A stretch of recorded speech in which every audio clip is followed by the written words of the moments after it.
welcome. I just said that we have the honor and the pleasure to welcome Dr. John Kaiser and Imam Basheer for being here. His wife, lovely and honor, Kimberly Berks. And I would like just to give everybody today let's say in 10 seconds, just tell who you are and what you do. إذن أشكر الإخوة الكرام على هذه الاستضافة الكريمة. معكم ياسر بوطش من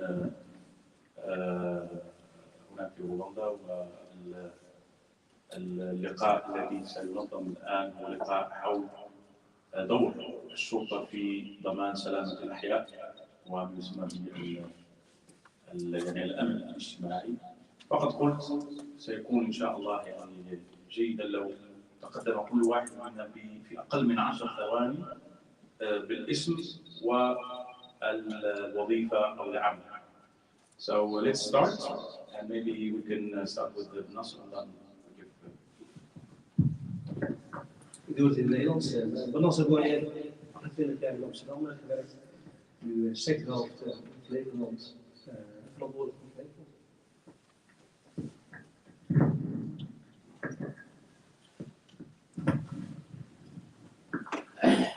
Can you say it in English also? Yes. Basheer, he is the chief intermediate of the head of the police in the province Flevoland. And the province Flevoland is one of the 12 provinces of Holland, in Holland. Under his control are more than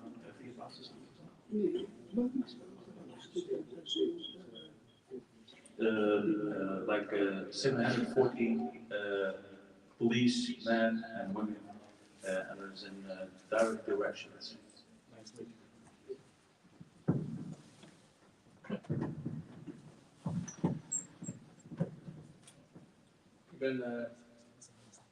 Sorry? May I record?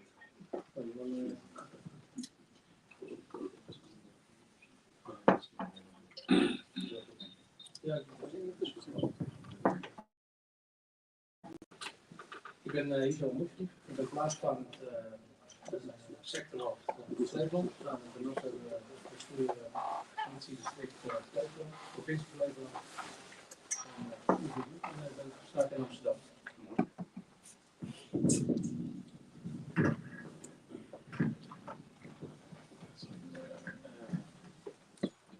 Hisham. This is Hisham. 1 second. You dropped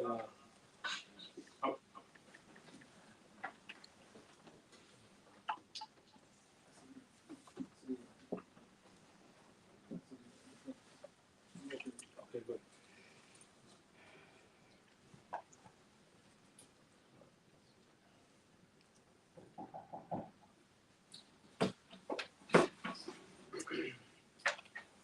I can hear you. Hello. Yeah.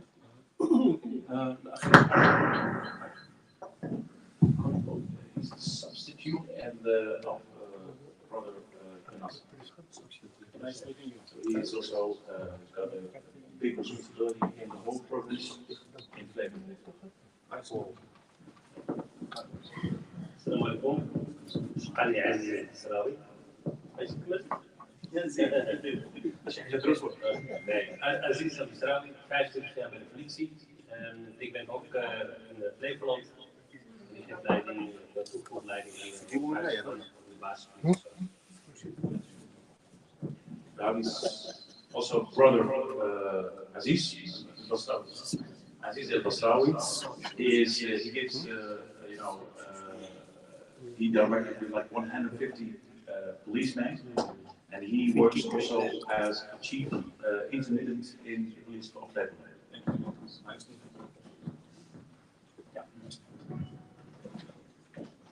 مصطفى ظاهر من في ارتخاء الله ديال الرئيس كنز En ik ben lid van de Staatsdeelcommissie in de US. Ik ben ook secretaris van Stichting Maqoumat.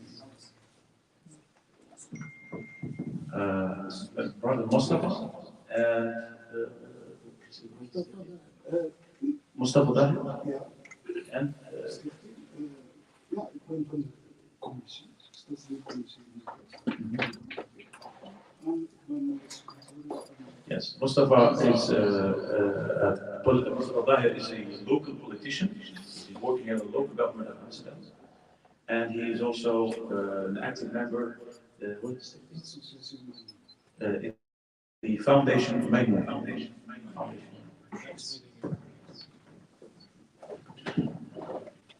السلام عليكم. أنا يهودي مغربي وأنا ما عمرنا نشاف الحياة ديالنا في المغرب. الاسم ديالي شام كاسبي باهي تكون معنا وحنا تنحبوا المغرب والإنسان كل شيء هذا. شكرا. This is one of the Moroccan Jews, Sami Kaspi. He said just right now he will never forget Morocco, he will never forget the peace and security which the Emir also surrounding Damascus, gave in Damascus. So he got over the peace in Morocco. That's why he feels like a proud Moroccan. And he's very glad to be here today. Thank you. Thank you. My name is Nauras Ali. I am Syrian here in the Netherlands for 10 years. I am one of the founders of the Stichting organization CECF, which is a social integration organization for people out of the Levant area, Syrian, Palestinian, and Lebanon. I work in risk management and booking. Do you want to translate in Spanish?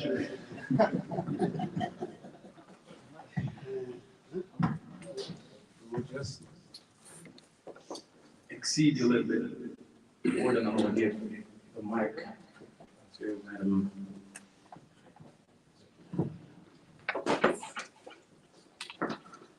Assalamu alaikum, everyone. My name is Kimberly King. I'm originally from Ohio, and I'm the program director of Civilizations Exchange and Cooperation Foundation. I'm also honored to be the wife of Imam Muhammad Basheer, and I'm delighted to be here with all of you. Thank you for hosting us.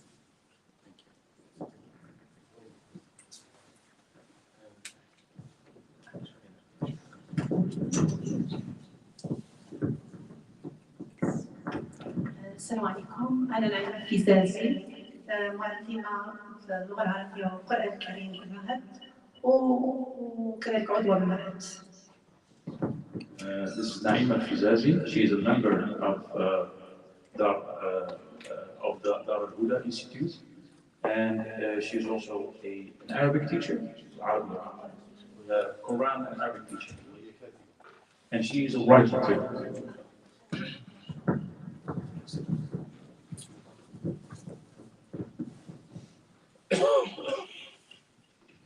السلام عليكم. معكم شيماء بالحاج، معيدة الرسالة اللغة العربية والقرآن الكريم في معهد. مرحبا بكم. Sister Shema, she is also an Arabic teacher, and she is also a member of the Institute of the Buddha.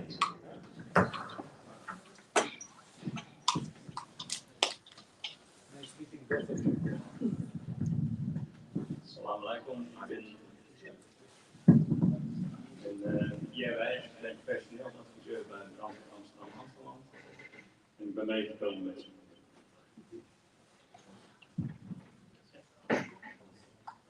Assalamu alaikum. Ik ben Pierre Weijers. Ik ben personeelsadviseur bij de brandweer Amsterdam.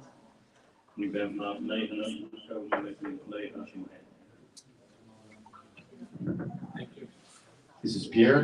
He is the staff advisor. He works in HR, and he works for the Amsterdam fire forces. Good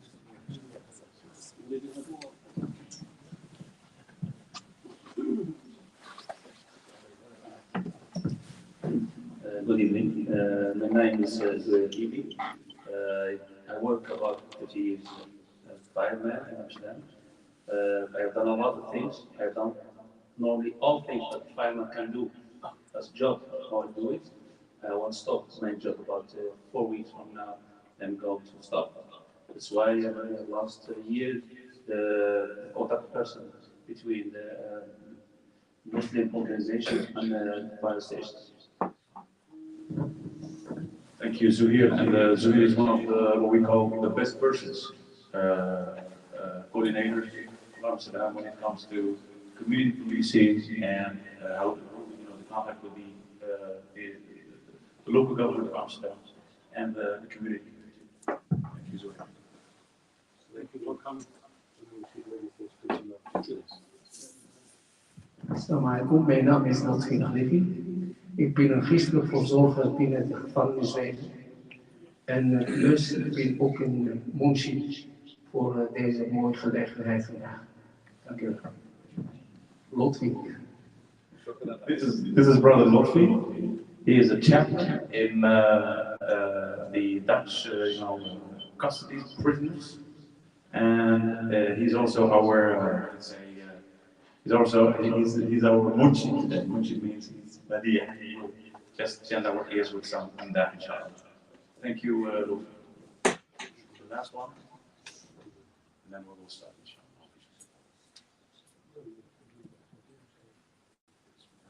السلام عليكم ورحمة الله. معكم الأخ عمر خلال إمام مسجد في أسطورة النبي في المدينة. بارك الله فيكم. شكرا. Yes, this is Brother Omar. He is one of the imams of the mosques here in district Oslo, Amsterdam. Yes. And my name is Yasser Huch, and I work as the advisor for the Ministry of Justice and Security and the Ministry of Social Affairs, the level of countering extremism in Holland, generally speaking. And I'm one of the great friends of brothers of Muslim Shahab. So welcome again. Thank you very much for being here, and I will take into consideration the time. We will give everybody maybe.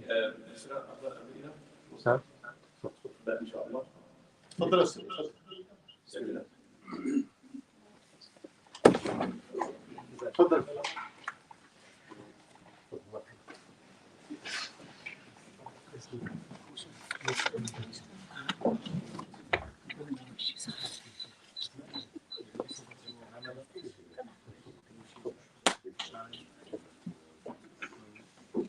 أستاذ شيماء. لا.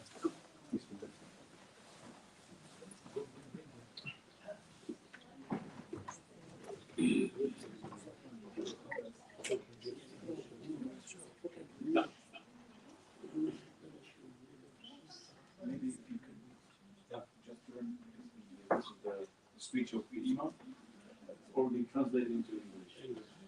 You will read in Arabic.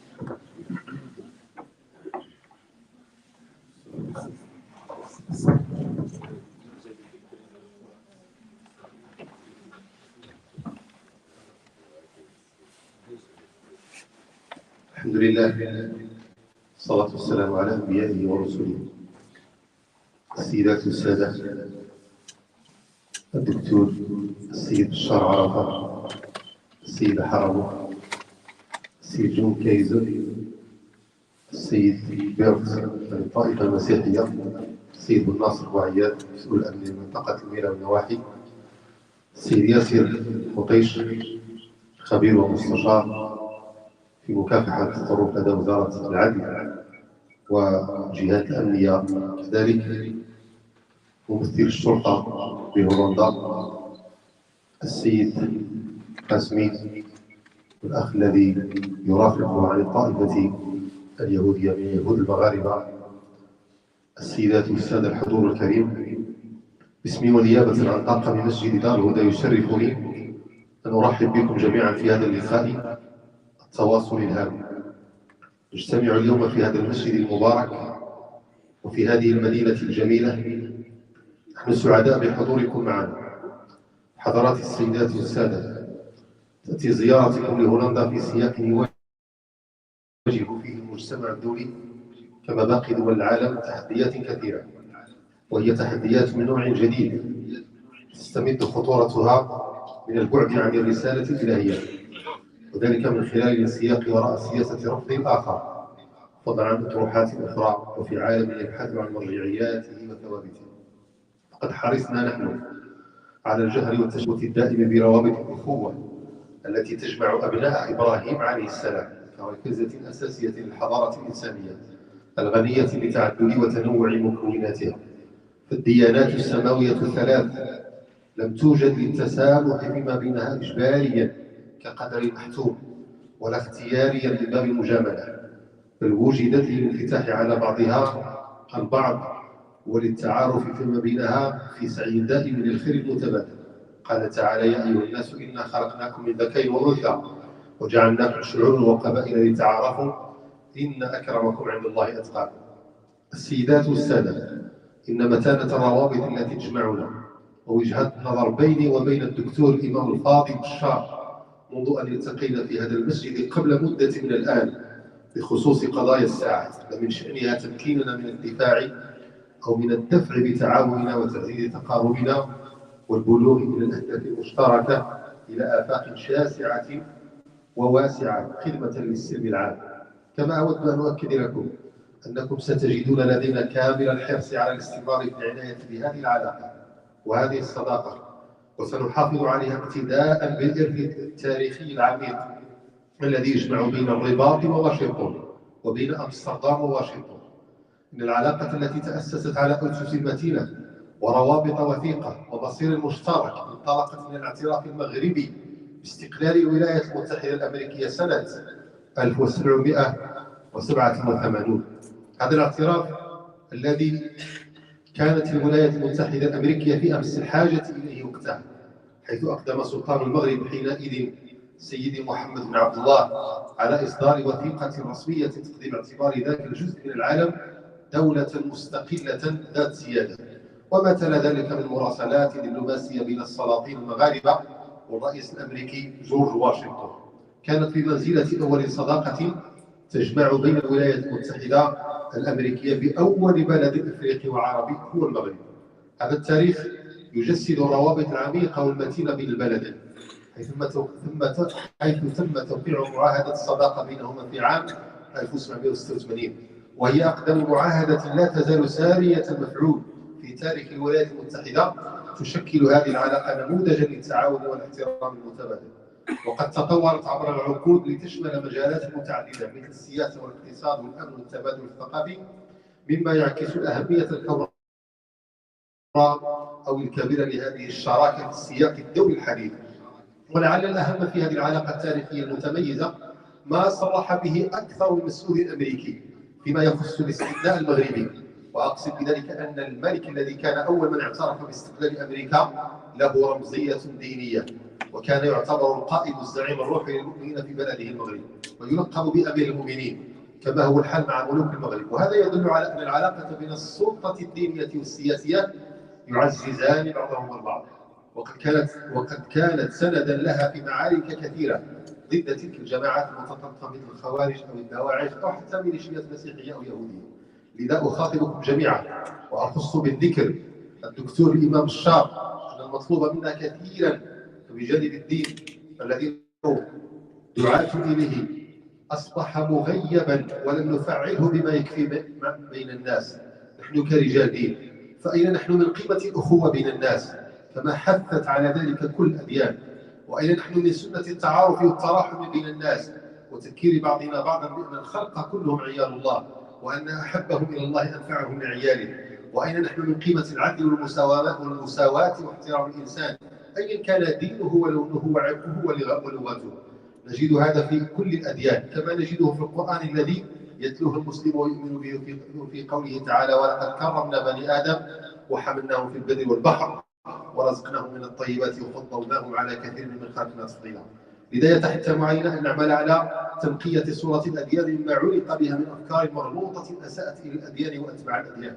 لذا أطلب مرة أخرى بالسعي الحثيث والجاد من أجل التعاون في تحقيق العيش المشترك وتعزيز ثقافة الحوار واحترام عقائد الآخرين والعمل معا في مجال المشترك بيننا وهو كثير وكثير، ونركز في أعمالنا على التعارف والتعاون ومساعدة الناس وتبادل الزيارات بما يقوي أواصر المحبة والمودة والإخاء، وأن نكون دعاة سلام وإخمادا للحرائق قبل أن تشتعل في كل بقاع الدنيا.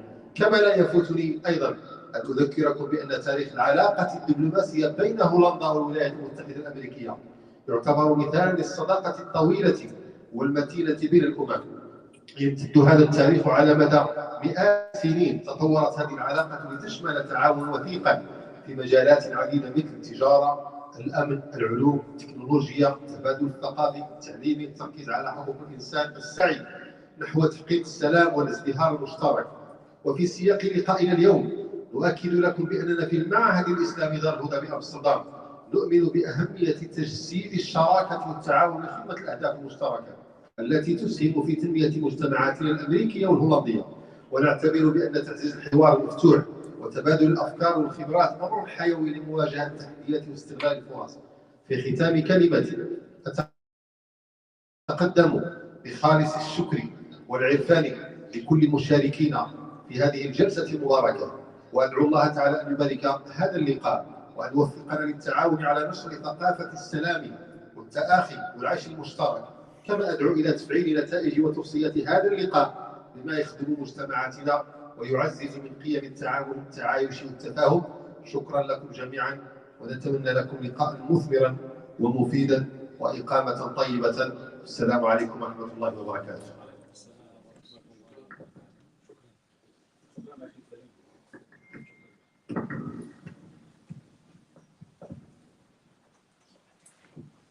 شكرا أخي وفضيلة الشيخ عبد الإله العمراني. Dankjewel. Ik denk dat ik dat niet ga vertalen. Dan zitten wij nog een uur. Maar het staat mooi aangegeven in het Engels. Misschien kort samengevat, Sabila heeft gewoon benadrukt dat als wij met elkaar naar het goede willen, dan moeten wij niet alleen maar voor zorgen dat onze wijken en onze neighborhoods zeg maar algemeen veilig zijn, maar ook en met name dat de taak van de geestelijke leiders en ook de imams er ook moet leiden tot ervoor zorgen dat de problemen die zouden kunnen bestaan, dat wij preventief moeten handelen. Dus daarom ben ik hartstikke blij dat onze broers en onze mensen van de politie ook aanwezig zijn hier, om ook dat nog vanuit hun optiek ook nog te benaderen. Daarnaast heeft hij ook een beetje stilstaan bij de historische banden. En ik denk dat de Marokkaanse Nederlanders in Nederland zijn eigenlijk genieten van twee privileges als het gaat om de samenwerking of als het gaat om de Amerikaanse banden. Want Marokko is een van de eerste landen ter wereld die de erkenning van de zogenaamde onafhankelijkheid van Amerika, dus de 13e kolonieën, zo heet het vroeger,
kept 5 or 6 people going, and then thought that I wanted to do other things.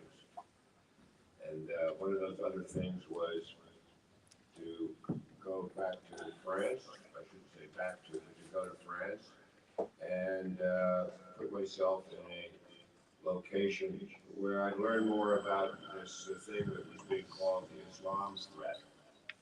Our president at the time was, who was our president? Yeah, that's right. He had a lot of difficulty grasping Islam, so he just called it a thing, the Islam thing. And so my wife and my 2 kids, I thought it'd be good to go see other parts of the world, get out of Washington, D.C., and have some fun and also learn new things. One of the things that I wanted to learn more about was who are Muslims and what are they like, and why do people feel threatened, and how are they different from Christians. And as far as I could tell, there was very little difference, except as to how you feel. We'll help you. He will help you. Oh, okay, thank you. Oh, all right. So I succeeded in learning not only more French, but I also witnessed things that were going on across the Mediterranean in North Africa, and there was a lot of ugliness, which made me curious about what's this fight about. And I thought the best way to learn about Islam would be to actually go over and find out why did these 6 Trappist monks get murdered back in 1990, I guess it was 8 or 6. And so that led to an investigation, which became a book and became a film. I invite all of you to look in the archives, and you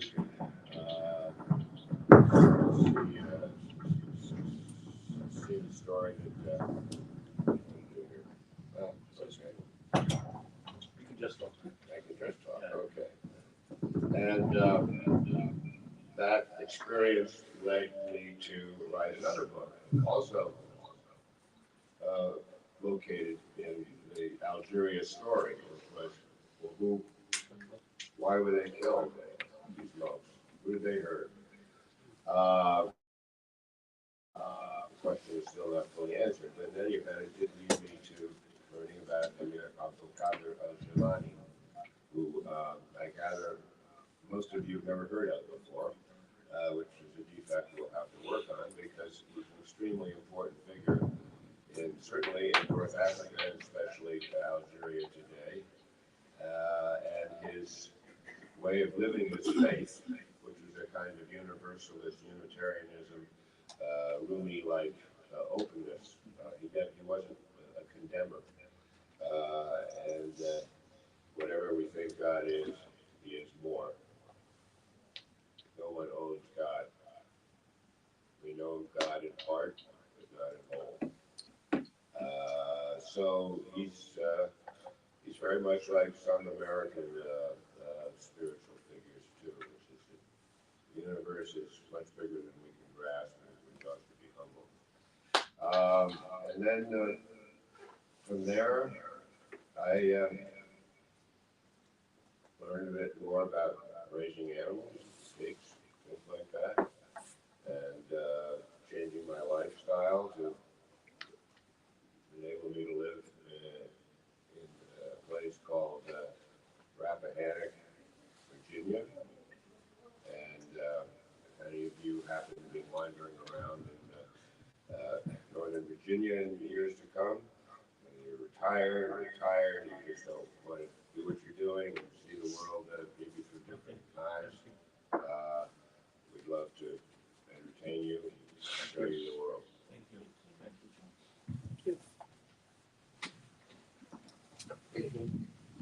Sorry, Will.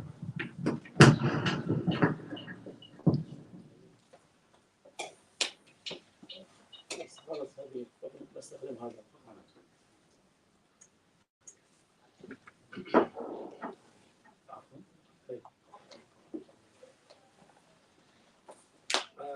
Assalamu alaikum wa rahmatullah. This is just an introduction. Few minutes, and then we give 2 bears, and then you can start with and then we can start the program. Yes.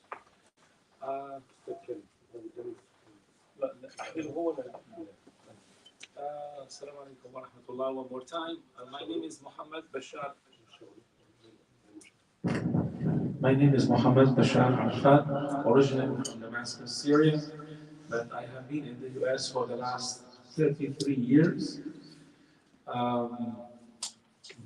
So many things was really interesting in my life, from being an imam of the Islamic Society of Baltimore when I first came to the United States, invited to be in Maryland, which is one of the largest mosques on the East Coast, but then later on focusing on teaching Islamic studies in different universities, which later on led me to be the campus imam of Johns Hopkins University, and then Johns Hopkins Hospital.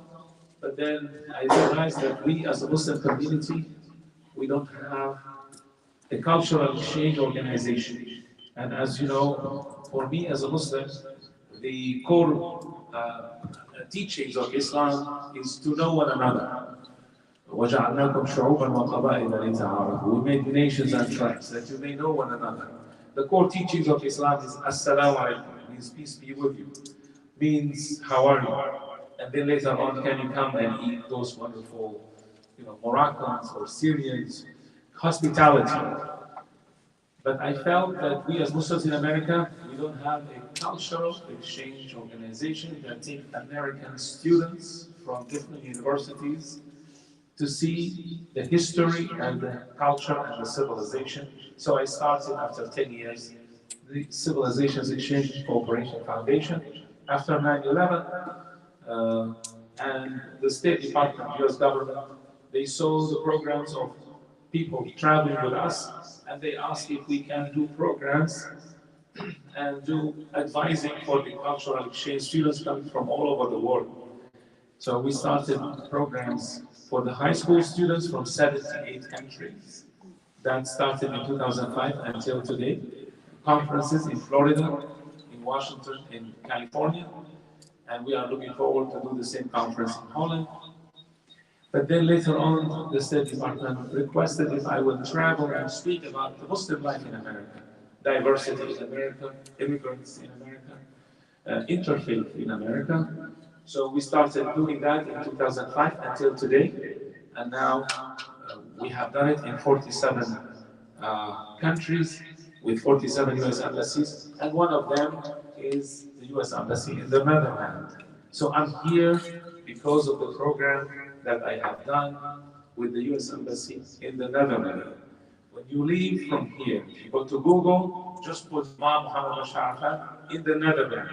You will see the program, which is still on the website of the US Embassy here.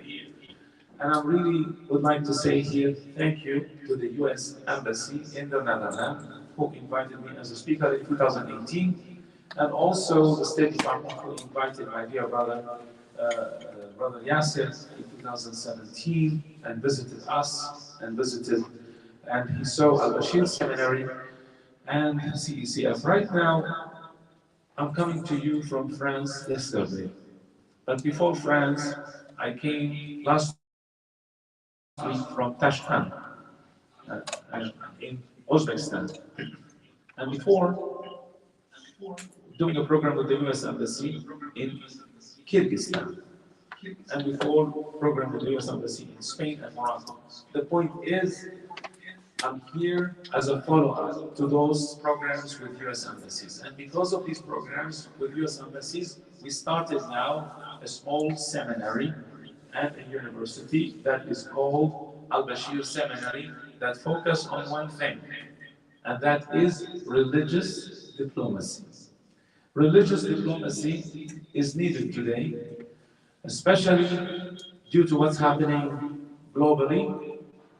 The tensions between America, Russia, China, and I really feel we are heading into a lot of challenges, and the only way to diffuse these challenges is when you enable programs like this around this table and roundtable discussions, and especially with the law enforcement. Before I give the microphone, I wanted you to know that within a few minutes we are having also the chief of the police of Annapolis will be joining us over Zoom or over wherever you would like to call it, because one of my work in the US is not only with the State Department, but also with the law enforcement. So I was the chaplain for the Baltimore Police Department. If you don't know about Baltimore, I'm sorry, but you need to check it out. This is, I'm sorry to say, but it has a lot of crimes, but the community relations helped a lot, and now we are doing work also with the community in Annapolis. So the chief of Annapolis Police will be joining us and speaking. The bottom line is exchange programs for the law enforcement between the Netherlands and the United States, and I'm here to lay the foundation for this kind of exchanges between the Netherlands and the United States and Annapolis, because I share this with the police officers in Annapolis, because we need to exchange those kinds of experiences between Europe and the United States, and I really believe that the Netherlands is one of the best countries in Europe to start these kinds of exchanges, not only law enforcement, but also those who are working with community relations. Because from my work with US embassies around the world, I see that religious diplomacy is so much needed, and to enable the clergy, Muslims, Christians, Jews, Hindu, Buddhists, also to join and to add more to the issue of local security and national security and global security. Thank you very much. Oh, you are going to translate? Yes. Sorry. Dus een korte vertaling in het Nederlands over wat imam Basheer aangaf. De kern van de boodschap is, hij is eigenlijk een soort een Ibn Battuta, dat is echt een navigator. Hij was vorig jaar bezig was hij in Oezbekistan, daarvoor in Kyrgyzstan en daarvoor in Spanje, maar ook in Marokko. Hij heeft in Marokko een hele mooie MU, dus Memorandum of Understanding ondertekend met de Universiteit van Tetuan. De kern van de samenwerking is, de kern van die MU is, hoe zorgen wij dat professionals in Marokko, in Amerika, de kennis en de know-how kunnen binnenhalen die nodig is voor een welvarende maatschappij uiteindelijk. Dat is het doel. Hij heeft ook een hele belangrijke term iets belangrijks aangegeven. Als je op de website op de Nederlandse ambassade in Nederland kijkt, dan zie je nog dat programma die hij heeft, ik denk 3 jaar geleden, dus zullen we dat erbij. Blauw Moskee, met een aantal, met de toenmalige ambassadeur, Hoekstra, die was ook daar, en volgens mij Khalif, die was ook daar aanwezig. Dus, en omdat de Amerikaanse ambassade zo'n dapper en vooral zeer ontwikkeld ontmoeting van, volgens mij was de eerste keer dat een Amerikaanse ambassadeur bij de moskee hier zat. Dus dat was echt wauw. Nou, dat staat nog steeds op de website, nou, dat zegt al iets. En het derde, hij benadrukte ook de term religious diplomacy, dus religieuze diplomatie. En ik denk dat dit is ook wat hij ook vooral vandaag ook met ons wil delen. Straks krijgt hij nog volgens mij 10 minuten woorden om iets te vertellen over wat wilt hij nou precies mee. Ik geef nou het woord aan Bert. Ik van het Engels doen, hè? I'm Bert Ruiter. I'm a citizen of Amsterdam since 32 years with my wife, and I have 2 children, 5 grandchildren. I'm a Christian theologian. I preach almost every Sunday in a church somewhere in the Netherlands or beyond. I was in France recently for a training. Part of my work in the past has been to create a social foundation to help people here in Amsterdam to cross the bridges to one another. I noticed that many communities here in the city of about 180 different nationalities, And often we are little islands among one another, and we need bridges to cross to one another. So I started what's called Kantara. Kantara is Arabic for bridge, Kantara Bridge, and worked for many years in that capacity. We have employees from different nationalities. The last few years, I've been focusing on Christian-Muslim relations, particularly in Europe. I've done my doctorate on this topic in the US, actually, in Seattle.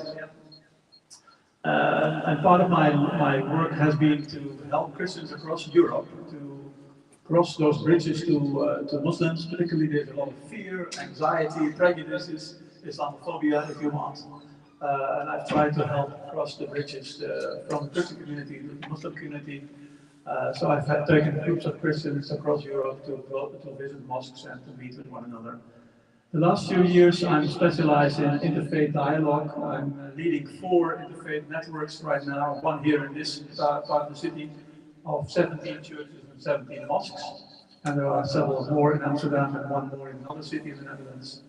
And I'm trying to help Christians and Muslims and Jews to see each other as human beings, loved by God, created by God.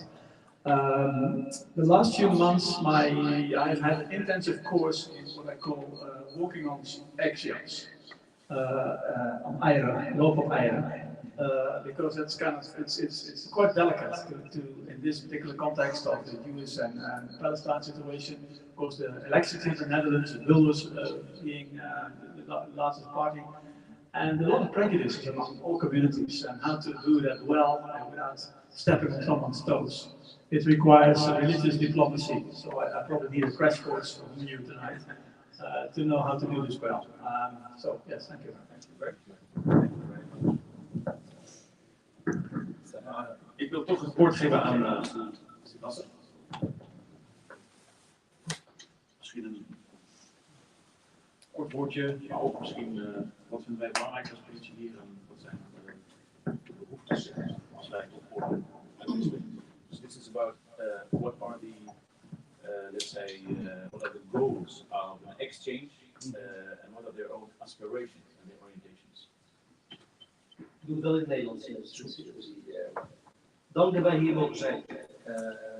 Ik hoop van de heren die uit het buitenland zijn. Ik hoop in ieder geval niet alleen vanavond een mooi inspirerende avond krijgt, maar ook weet ik niet van Nederland.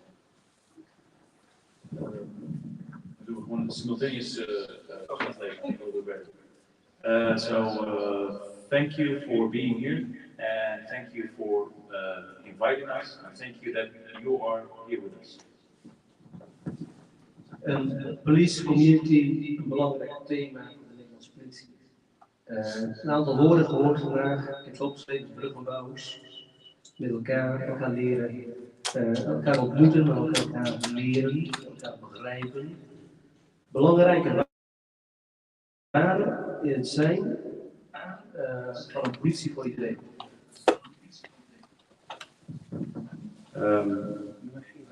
I would like to focus on community policing as one of the important tools that we have here. I have written some words like a bridge connector, and as a community-based person. But one of the important values that I really enhance and really, stimulate is that the police should be for everybody, not one community on the cost of another community, or given people on the cost of another people. Waarden waar we soms een beetje lichtzinnig over zijn. Elkaar ontmoeten, brug bouwen. Ik neem u mee. Amsterdam op dit moment telt meer dan 180 nationaliteiten. Als er vandaag of morgen iets gebeurt, en daar hebben we ervaring in, de oorlog in Gaza en Israël heeft direct invloed op onze stad, op onze veiligheid. En dat is precies de reden waarom wij van een politie, juist een politie van iedereen willen zijn. Die verbinding met een ieder, en zeker met geestelijke leiders, die toch heel veel invloed hebben in gemeenschappen, in verbinding willen blijven. Datgene wat daar gebeurt in Israël en Gaza, heeft direct invloed op onze stad. Onze mensen, onze burgers gaan de straat op, zijn boos, zijn verdrietig om wat daar gebeurt. En dat is precies waarom wij als politie veel investeren in het zijn van een politiepolitie. Niet alleen in de buitenwereld, maar ook in de binnenwereld. Dus die toevallig 3 politiemensen van Marokkaanse origine. Dat lijkt veel, maar nog steeds veel te weinig in een stad met 180 nationaliteiten. Misschien klinkt het dus. I'm translating that too. So maybe it might seem as something for granted, taken for granted, the terminology or the phrase or the sentence, working with each other or cooperating with each other. What I mean by working with each other as a policeman and as somebody who has lived more than 35 years in this discipline is that every Amsterdam has more than 180 nationalities. 180. And that means that every action that we actualize here or that we exert should take also consideration or should take account with those nationalities. Now let's take the example of what's happening in Palestine and Israel. It might sound far from us, but I will assure you that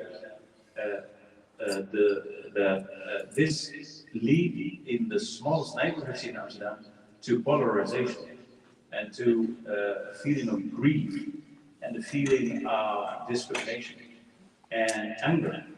So we are listening to those people, and we need, especially our religious and community leaders, we need them to work with each other. Dat is daar investeren we dus ook op. Wij zetten onze wijkagenten daar ook op in. In Nederland hebben we de regel dat 1 op de 5000 inwoners is. We hebben daar een wijkagent voor. En de taak van die wijkagent is juist om echt in die haarvaten van de samenleving te zitten. Om contact te leggen met de gemeenschap, contact te leggen met jonge mensen, contact te leggen met scholen. Om in een vroeg stadium, in een heel vroeg stadium, dat noemen we vroeg signalering, al ervoor te zorgen dat alles van spanningen zijn, om samen elkaar te temperen. En dat kan alleen als de gemeenschap, de verschillende gemeenschappen die in Nederland zijn, in Amsterdam hebben, ook vertrouwen heeft in de politie. That's why we are focusing on community policing. In Dutch they call it wijkagent. And if you have to translate it literally, it means a policeman of the neighborhood. So somebody who is totally attached to the neighborhood.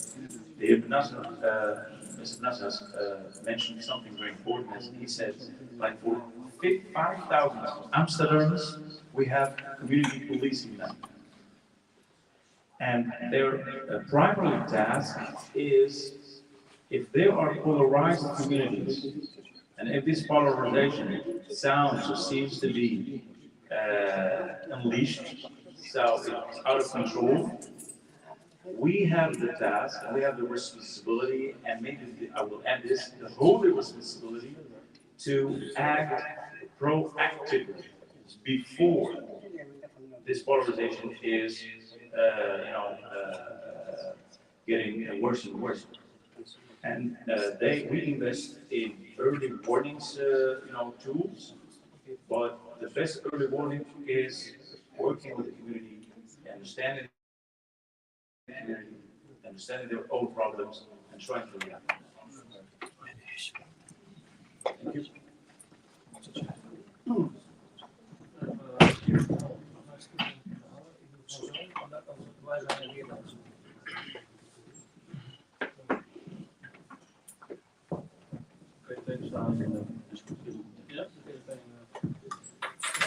aanvulling op mijn collega.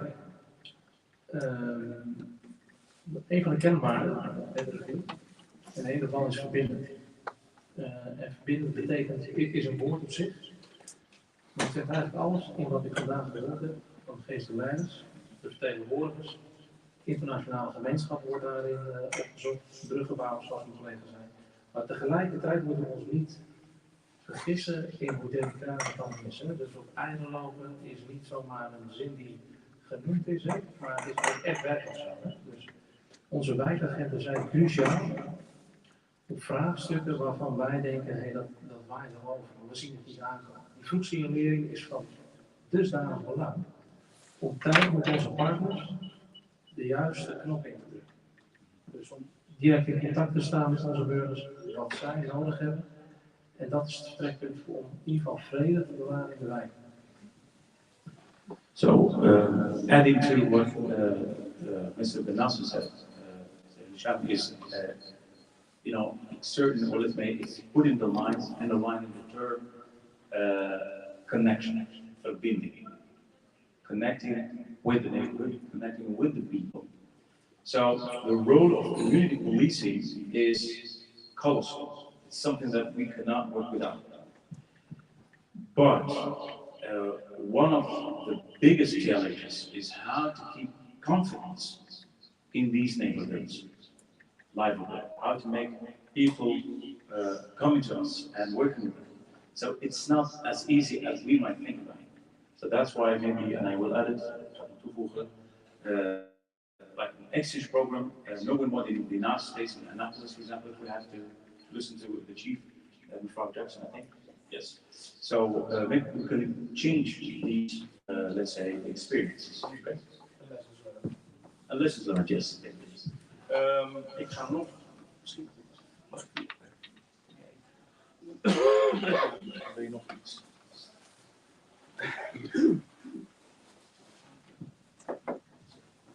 السلام عليكم. أنا شرحت بالعربية ولا بالهولندية؟ اللي قلتي.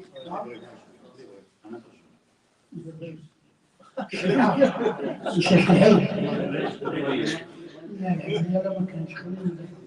احنا دابا في المغرب، احنا في هولندا. He said, should I say it in Moroccan Arabic or in Dutch? So I said, let's talk in Hebrew. He said, no, do it another time. احنا الاسوسياسيون ديالنا، الجماعه ديالنا الميمون هو كان فاش ميمونيدس 1461 مولاي إدريس عرضلو باش نجي للمغرب. هو كان ربي، كان طبيب، وهو اللي اعطى الكريتيك التراث. يقولوا علاش تديروا هذا؟ هو عمل كوريجيري، عمل كوريجيري ان هاي of the Sephardish media. لكن Sephardish الناس اللي يكونوا في اسبانيا، موروكو، عربي شمالي. So again, he acknowledges the fact that he is very proud to be here today, and he drives us a little back to the story of the name of his own organization, why it is Maimonides, referring to the philosopher Maimonides. Maimonides in 1461, Ibn Maymun, yes, and how Ibn Maymun or Maimonides helped the Sephardi Jews also to have a safe place in Andalusia, but also in Morocco. So that's why he is. So you have that. Maimonides, yes, Maimonides. And the name of their organization holds this as a. Thank you. احنا 22 عام 22 باش نديرو نعرضو الناس باش يجيو عندنا في المدينة. علاش؟ لأن هي تلعبون الناس بس مسلمين يجيهم على اعتبار هم هم يعاونون هذه الميمونة So Xavi is referring to their own organization in Amsterdam, it's named Immigrants. It's a organization working just free on the shoulders of the Netherlands and people who are, putting their own time, free time to create like an interface platform, but also a friendship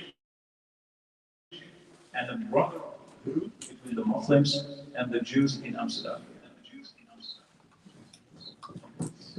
And it's 22 years what it is. 22 اليوم احنا كندخلوا المدرسات مع الداير هو مدير في المدرسات كنتكلموا مع الشباب المغربيين كيقولوا لي السيد ما عمرنا شفنا اليهود هنا في امستردام شكون قلت له انا مغربي يهودي اصلا علاش هذه الارض حنا كنمشي كنقول كنسم هذوك الشباكيه والدنيا والطويجيه وديال البا وديال الماء. So he is talking about how he is still thankful, but also proud of being, feeling like a real Moroccan, without any distinction or reference to whether Muslim or Jew or Christian. He just mentioned the term shabakia, which is a Moroccan, let's say, cake. And he says, when I'm walking in the streets of Morocco or in Amsterdam, I keep that, reminders. It brings to me those nice reminiscences of a Jewish child, but also of a Dutch Moroccan adult. Thank you.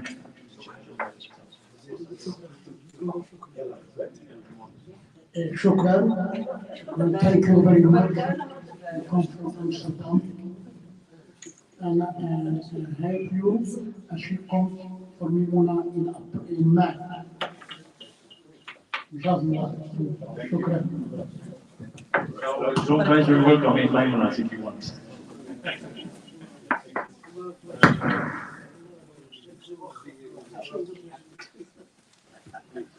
Just a small.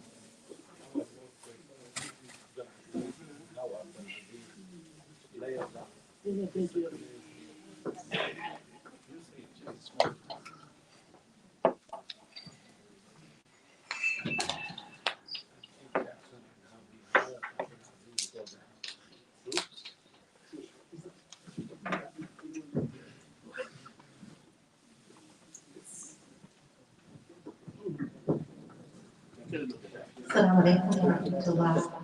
I would just like to mention that we have a long working relationship with the Baltimore City Police Department as well as the Annapolis Police Department.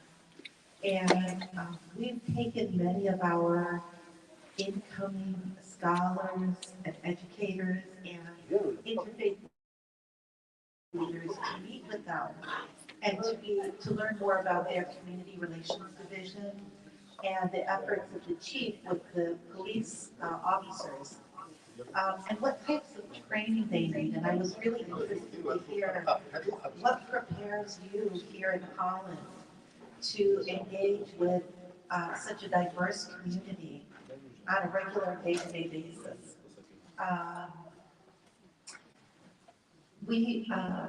We worked originally with the Baltimore City Police Department and specifically with Officer Robert Horn, and he really was the pioneer of the community relations division efforts. He lived among the people and he knew them and he became a friend to all of them, and that really was an inspiration to the other police officers. And when he left the Baltimore City Police Department, Chief Edward Jackson, who we hope you'll hear from today, hired him come and bring his expertise down to Annapolis, Maryland. And I'm sure I don't want to talk too much because they'll probably share a lot with you.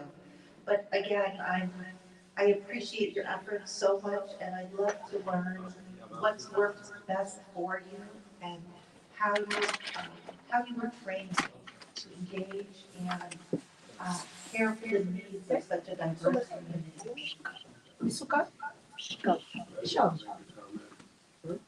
Thank you, Sister Kimberly Khadia. I think we are waiting for maybe. Oh, they are online. So they will be joining the meeting. Okay. Just a question. Doesn't community policing start with something very simple, which is getting out of your car and walking on the street and waving to the guy in the barber shop, engaging in conversation, and you don't have to be religious or not religious, you just be polite, for one thing, and acknowledge that, you know, I'm a human being, you're a human being, this is my beat.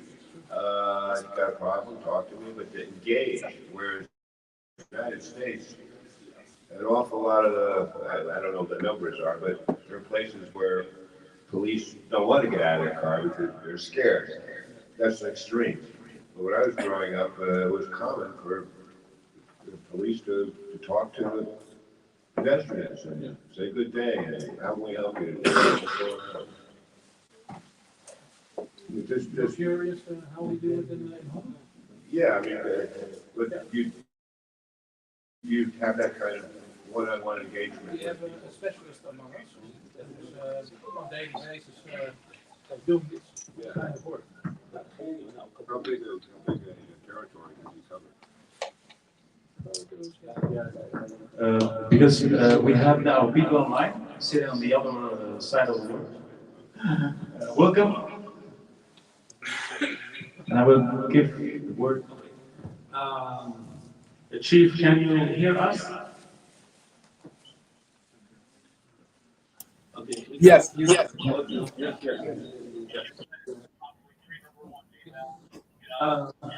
a pleasure to see you.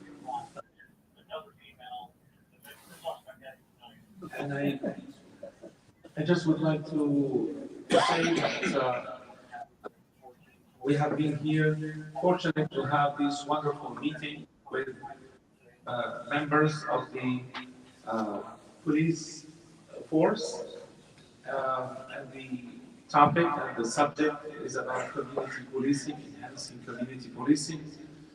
And I know that you have missed the introduction, but maybe we will have only a few officers to introduce themselves to you, and then if you don't mind to introduce yourself also.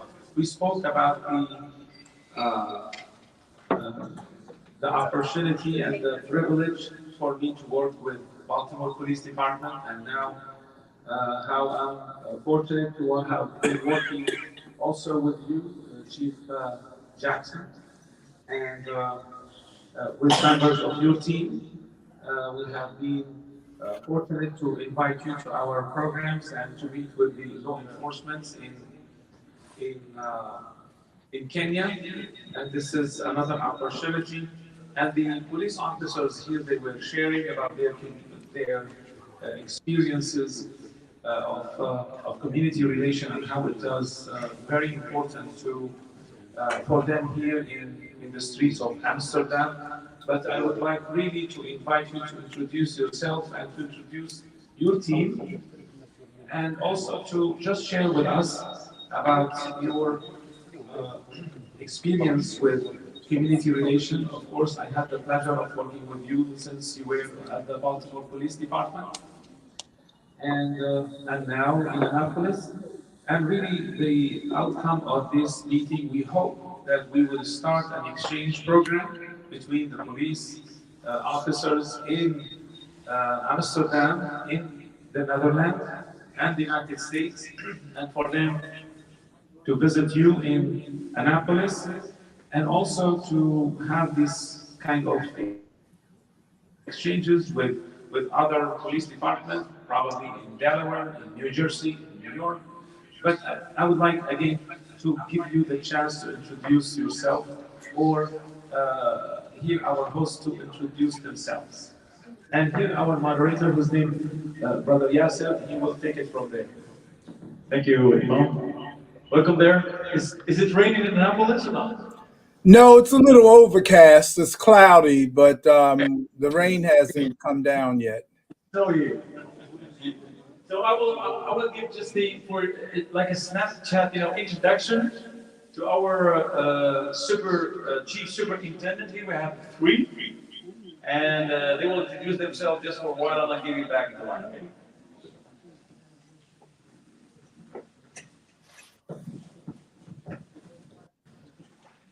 Okay. Hello, everybody there. I hope that the weather there is better than here. It's very cold here in Holland, in Amsterdam. My name is Basheer, Chief Superintendent of the District of Flevoland. Flevoland is province 1 of the 12 here in Holland. Hello, my name is Richard Amoushi. I'm Deputy Chief Superintendent of Flevoland, and I'm the chief.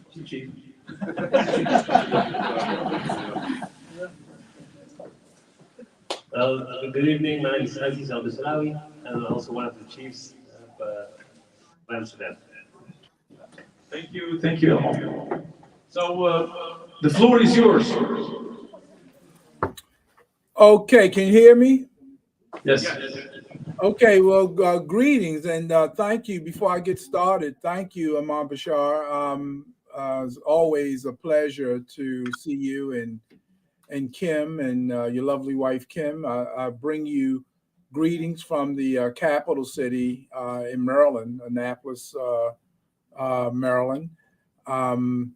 Before I get started, as he talked about Annapolis, he mentioned that we worked together in Baltimore, and we did. I first met Imam Basheer. It's been over 25 years now. I've had the pleasure and the honor to work with him when I was at Baltimore Police. But I'll introduce myself briefly. My name is Ed Jackson, and I'm the Chief of Police in the great city of Annapolis. It is the capital city of Maryland. Our legislature is here.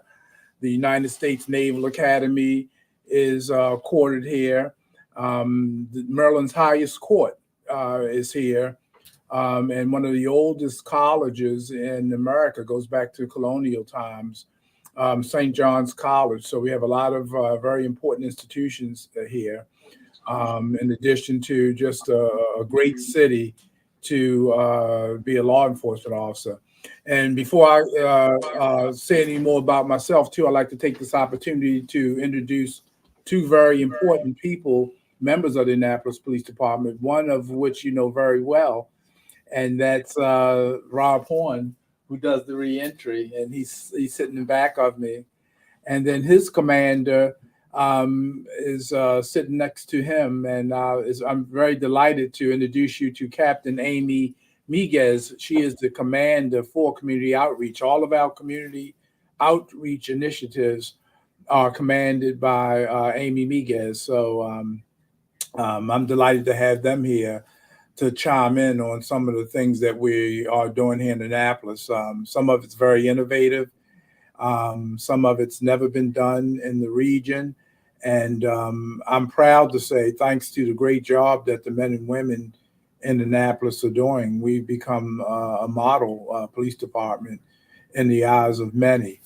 My journey is an interesting one. As I said, I'm the chief of police here for the city of Annapolis. I've been chief of police since July of 2019. I came here after spending a career in the Baltimore Police Department. I was a colonel in Baltimore Police Department. I started out as a foot officer back in 1983, and at the time of my retirement in 2004, I had reached the rank of colonel. And my journey took me from the police department, and I accepted a faculty position. I was a professor of sociology in criminal justice at Baltimore City Community College, where Rob would often come and lecture to my students on the importance of reentry and community outreach.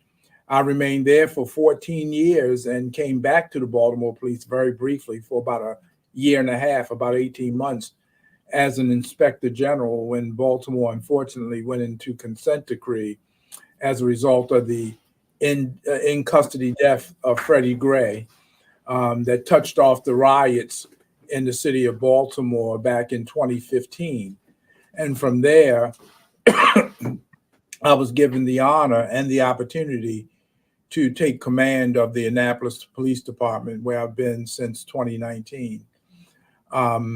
Community policing in America is probably as old as policing itself. One of my favorite, my inspiration that I draw from is Sir Robert Peel. He's probably considered the father of policing, at least in the Western Hemisphere. And Sir Robert Peel, of course, was he was the Prime Minister of Parliament, and he advocated for policing to go from only protecting the wealthy and people who could afford policing as a private entity, and he argued that policing should be public; it should belong to the community. And I quote, Sir Robert Peel said, "Police are the community, and community are police." And so he was very instrumental in forming the London Metropolitan Police Act of the London Metropolitan Police Department. I'm sorry, as a result of legislation he introduced called the London Metropolitan Police Act of 1829, and through that legislation established Scotland Yard and the London Police Department. It's a police department. It's a system that's modeled, especially in the eastern part of the United States. Just about every East Coast city are Peelian police departments, meaning that they're structured and based on the philosophy of Sir Robert Peel and his 12 principles. And they still exist to this day. Annapolis is no different. We are a Peelian police department. We are paramilitary. We have clear lines of authority. Many of the things that he argued that should be a part of law enforcement or policing back in 1829 still exist to this day. Baltimore City Police Department, New York Police Department, Newark, New Jersey, Boston, all especially in northern East Coast American cities are all modeled directly after Sir Robert Peel. I didn't name all of them. There's several others that are considered Peelian police departments. Community policing, we need it more than ever now. If there's ever a time in the history of policing in America, community policing is relative. My philosophy is, when it relates to community policing, here in Annapolis, we take a social approach to crime and disorder. And what we do is we recognize that when people have been discriminated against, underserved, when they are hopeless due to poverty, broken families, schools that fail to adequately educate them, drug addiction. We have a big problem in the United States, of course, with fentanyl and the ravage that it's caused.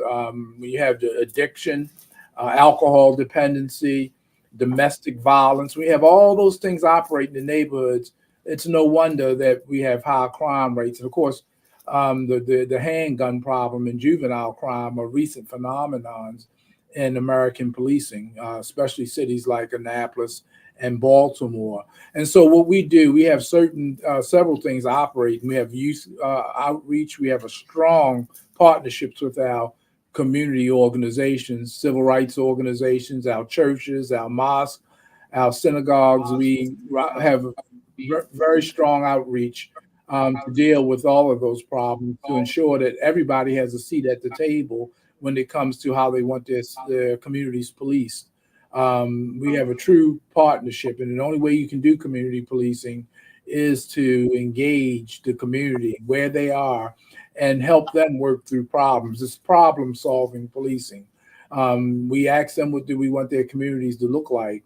and we sit down, and of course, the caveat being lawful activities, and we sit down and we work with them to help them to the very best of our ability realize the kind of communities that they would like to have. So I know I said a lot. I don't know how much time we have, but I said a lot. Great. We had, and Robert Horn, he does reentry. He can talk about that. Captain Miguel, she can talk about a whole myriad of activities that she's responsible for. Are you hearing us? And she's a career policeman here. She's been here for over 20 years, and so she has a lot of corporate history with the Annapolis Police Department. Edward, could you hear us? Yes, I can. Yes, sir. Oh. Maybe Amy would like to say something. Yes. And then Officer Horn.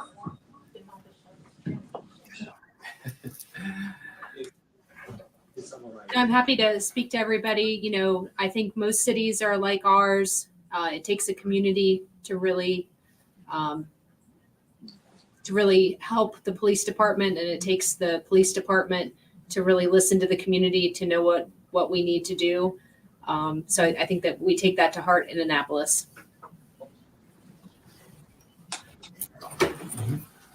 I know Paul. Yes, go ahead, Officer Horn. Go ahead. Thank you, Amy.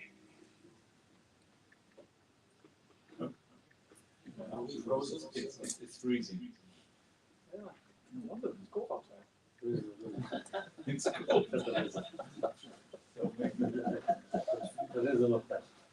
It's freezing.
I think we will take just a small break, now, and I will invite Brother Lutfi to say Omar to enhance our ears with some amdah. But before you just do that, I just would like to say one thing. I would like just to say, I really feel that this meeting is historic. To me, this is a historic meeting because it's going to lay the foundations for an exchange, inshallah. Because we spoke about that. We have been talking with them for the last almost 6 months. Because I came here last year to lay the foundation for a program. And then it didn't work, but now we are coming back again, me and Mr. John Kaiser, and we added more to the program of the Emir, an exchange and with the police and the community relation. I don't know what's happening technologically, but you have heard enough from Chief Jackson, and I just want you to know this Annapolis, which is only 34 miles from the White House, is one of the most important, cities outside of Washington, D.C. People always come to the harbor. They have a very nice harbor there. And when I spoke about this, importance of between Europe and the United States, they were very open for the idea of that kind of exchange. This is going to start with police exchange and community relations. But then later on, with youth from the community, Muslim community in Amsterdam, in Holland, and the United States. Because it is about time to have that kind of exchange between the youth in Europe, in Holland, and in the United States and Canada. And that's why, to me, this meeting is historic meeting.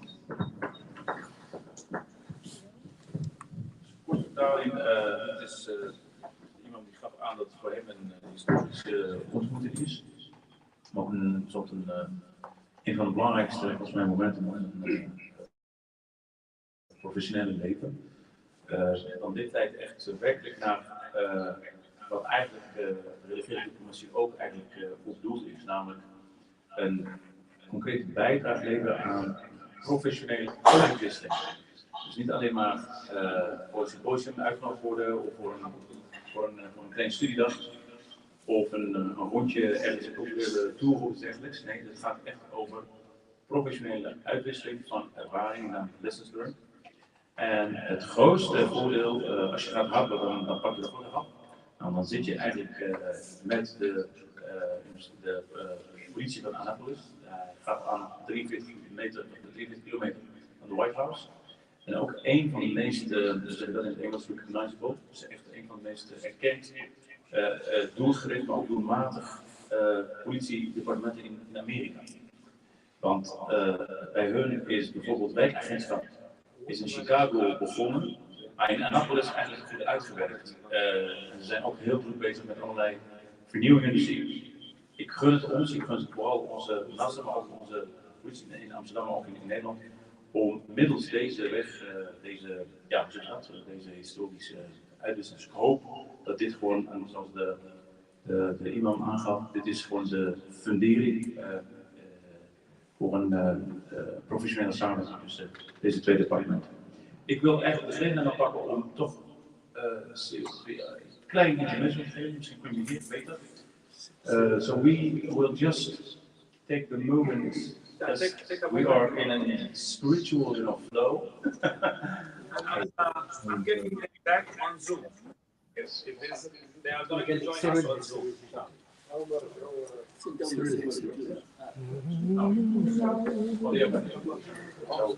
So maybe, yes. So if you don't mind, Edward, we have some questions here from the Chief Superintendent from Flevoland, Amsterdam here. Maybe we can, make like a kind of a Q&A or something like this. So I give the word on Mr. Ben Nasser, okay? And I will translate, because you're doing in Dutch, I will translate in English. Excuus, ik doe het inderdaad dit keer in het Nederlands. Dank voor deze mooie woorden. Sorry, because it's Dutch. So thank you for your nice words, Edward. En die niet makkelijk is. No problem. And the tasks for police tasks, which are not easy, and big challenges that you face. En soms ook wel een beetje onderschat wordt. And sometimes those challenges are, getting downsized by some people. Dat het vaak in ons vak gaat over repressie. Because, generally speaking, people think that police means repression, opsporing, investigation.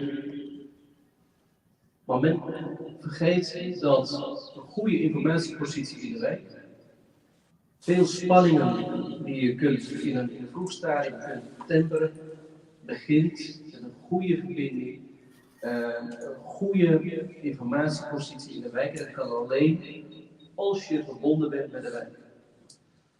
But the core business of policing is it's not repression, it's prevention.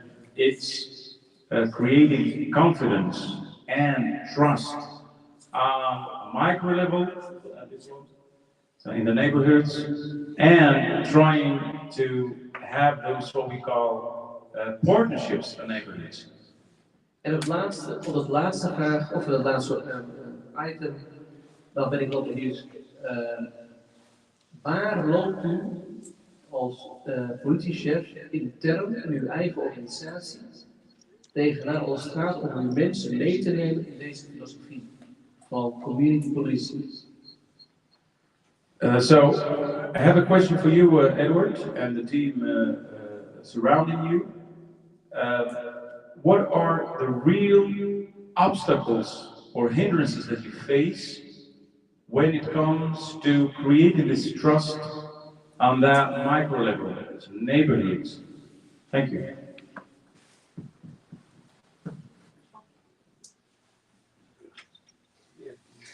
You just vanished.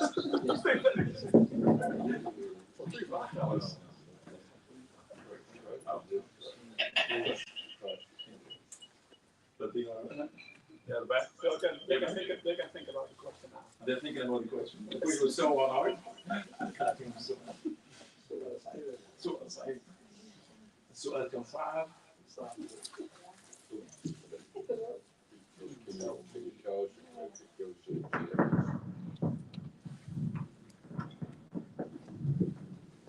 Can we get an example or two of the kind of problems you're talking about?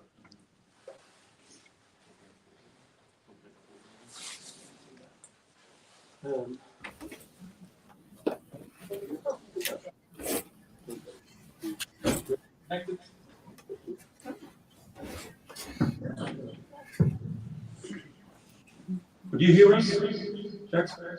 Yes, sir. Yes, sir. Okay. Should I repeat the question? Yes. Let me go before we lost the connection. It was an echoing, and it sounded like he was talking about how tough the job is and some of the challenges that we face. But I didn't get a chance to hear the full question. I'm sorry. Yeah. Okay. So to sum up, it was about what are the challenges that you face as a chief, as an Annapolis, department, in creating and sustaining trust of neighborhoods.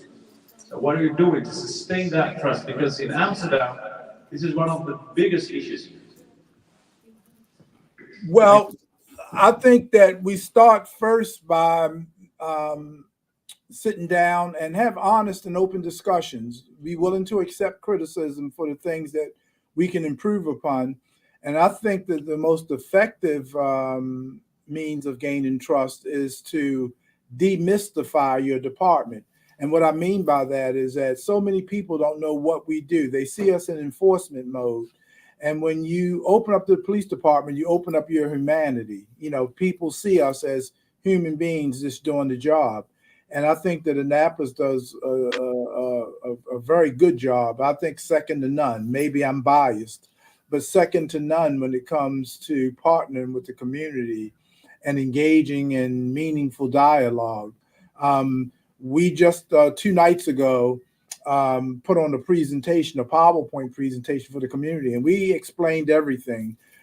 We opened up our entire department to the community, and we talked about our challenges. We talk about the things that we're frustrated with. For me personally, it's the violence.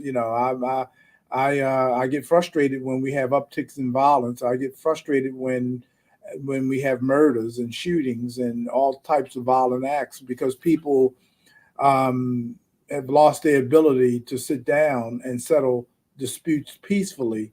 Here in Annapolis and throughout the United States right now, we find in many of our communities don't trust the police, don't have faith in the police because they don't have a relationship with the police. And so when they have disputes in the community, they turn deadly very quick because many of them don't see us as guardians anymore of the community.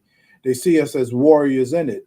And so what we do in Annapolis, I think very well, is we debunk that stereotype that we only come to work to arrest people and incarcerate people. And no, we do far more. We open up our department. It belongs to them. We give them a sense. I do my very best to give them a sense that this department belongs to them. We are servants. I'm a leader in the department, but I'm also a servant, and we're here to serve you. So that's my biggest challenge. Of course, another challenge is the politics of policing.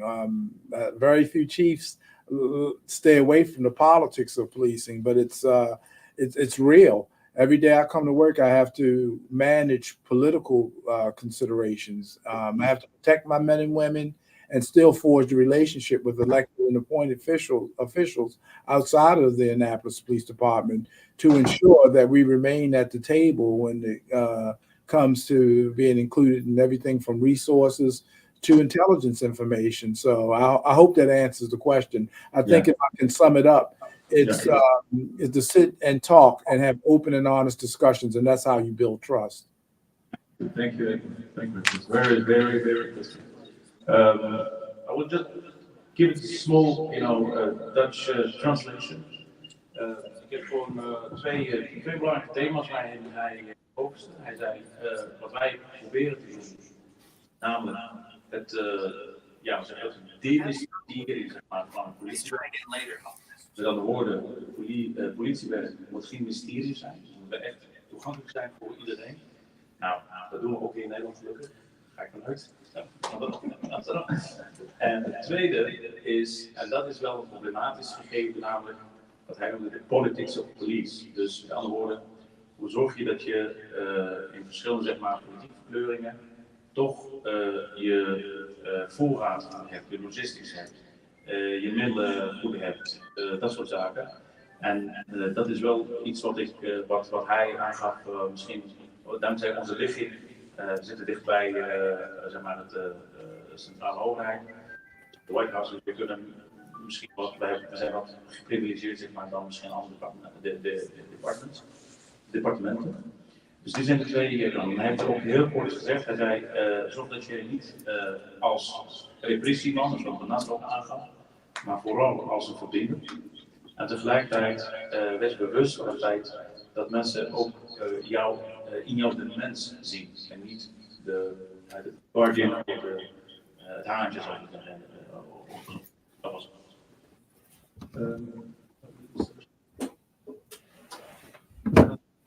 If any of the police officers would like to ask questions or if they have any comments. Are there any other questions? Ja, beginnen. Dus voordat de verbinding gebruikt. Over innovatieve ideeën.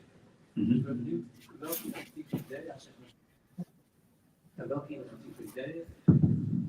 Ja, welke innovatieve ideeën of best practices, zoals we dat noemen, hebben ze daar ontwikkeld, die uitzonderlijk zijn en effectief zijn gebleken. En het tweede is ook over de politiek waar die invloed heeft op zijn werk. En hoe gaat hij dan met de politiek, de bestuurlijke druk die hij ervaart? Dus hoe staat het in verhouding tot wat hij met community policing doet? Dus in contact, in gesprek. Maar ja, mensen willen ook resultaten zien. Dus die twee. Sorry, we have two questions from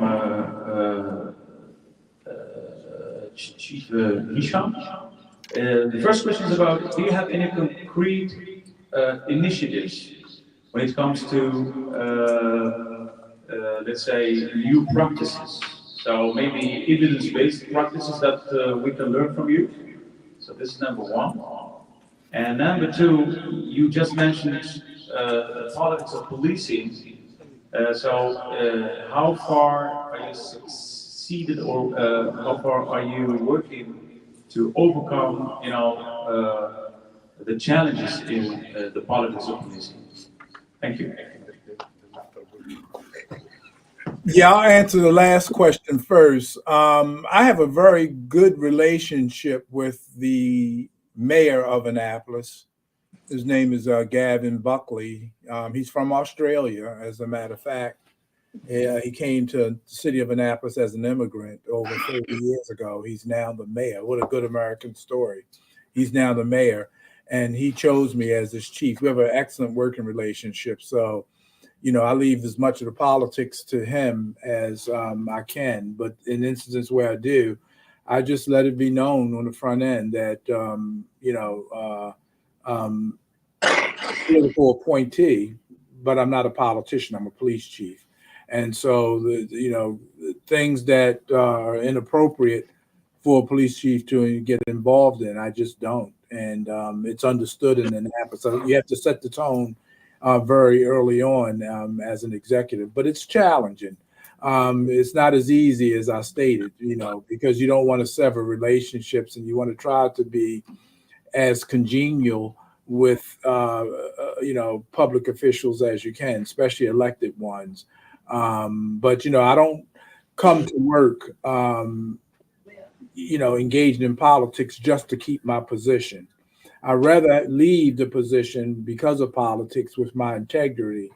And I consider myself a professional police. I can always gain employment somewhere else, but I don't want to compromise my integrity. And that doesn't mean I'm perfect. It just means that I set standards for myself and standards for the department.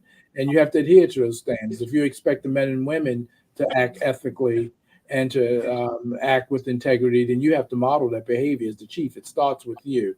So that's how I come to work every day, with that mindset, and will myself to confront any political challenges I have with that basic framework. Some of the initiatives that we have many. One of the initiatives I'm extremely proud of, and he's sitting right here, is Rob Horn's reentry.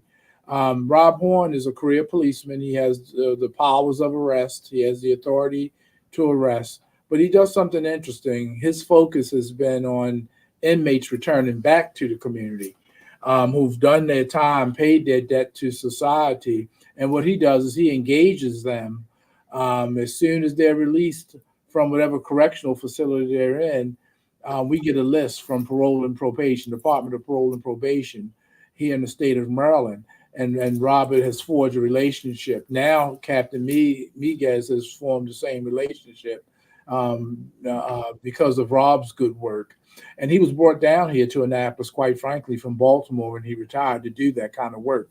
I know the value in it, in that it's crime prevention. What we do is we steer individuals away from the lifestyles. We do our very best anyway to encourage them to abandon the lifestyle that got them incarcerated to begin with. And then we get them resources. If they don't have a driver's license, we get them a driver's license. If they need any form of identification, we get that for them. We put them in work programs, and Rob could talk more about that. Everything from HVAC, working on heating and air conditioning, to culinary science, to be able to prepare gourmet meals, to all types of endeavors. And he's looking for new partners every day to get these men and women into job training so they don't have to engage in illicit activity or illegal activity. Thank you very much. Chief, just because of the time here in Amsterdam is becoming a little bit late, but do you have any questions to the members of the law enforcement here in Amsterdam? I have a statement. I mean, years ago, the Baltimore Police Department had an exchange program with Amsterdam, and I've never been to the Netherlands. That's on my bucket list of things to do. I would love to talk, and I can talk offline, Imam Basheer, to try to arrange that. We would love to have some officers or command officials to come and spend some time with us, and I would love to send some of my personnel to Amsterdam and see how you police and kind of a network over in Amsterdam. I think it'd be a wonderful opportunity for everybody at all ranks. So I find it to be a real pleasure to be able to sit and talk. And I hope that in the future there'll be some opportunity to us to exchange ideas and talk more in depth about initiatives in the near future. Thank you very much. I think I'm going to ask one of the police officers here in Amsterdam to respond to that and see what kind of invitation.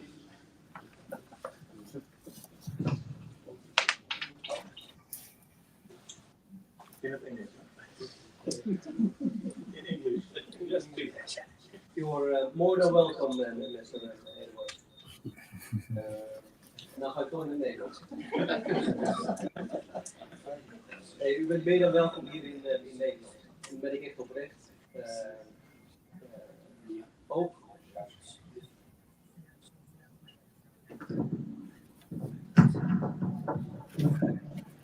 You're more than welcome, Mr. Edwards here in Holland, with pleasure. Politie-samenwerking houdt niet op bij de grenzen van Nederland. Yeah, een center for the kids. So the policing is not only something that is within the boundary, the frontiers of a country. Dat doen criminelen ook niet. Because criminals are boundaryless. Laten wij ook met elkaar afspreken en wij dat ook niet doen. So the boundaries are vanished. And also the criminals.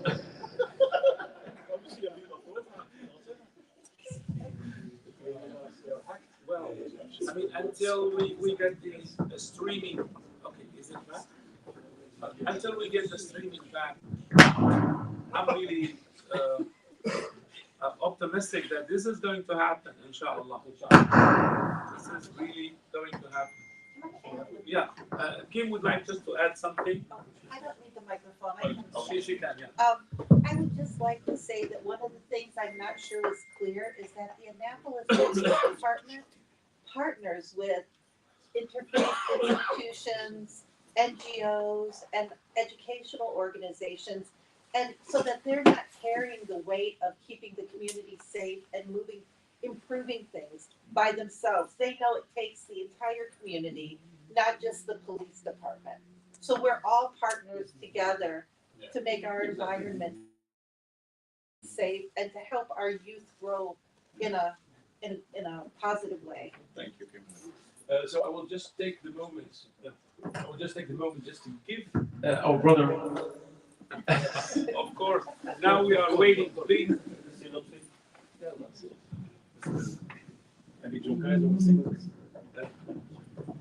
قد بشرت بقدومكم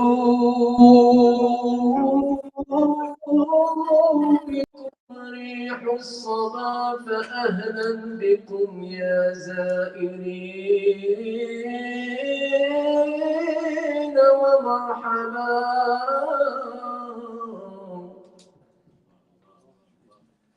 قد بشرت بقدومكم ريح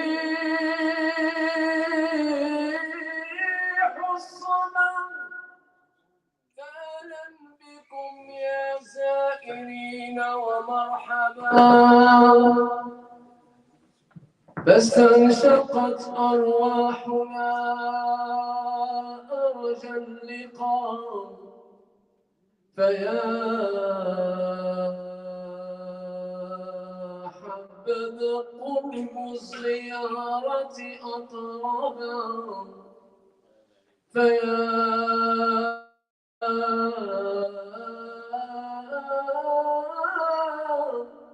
حبذا قرب الزيارة أطرابا.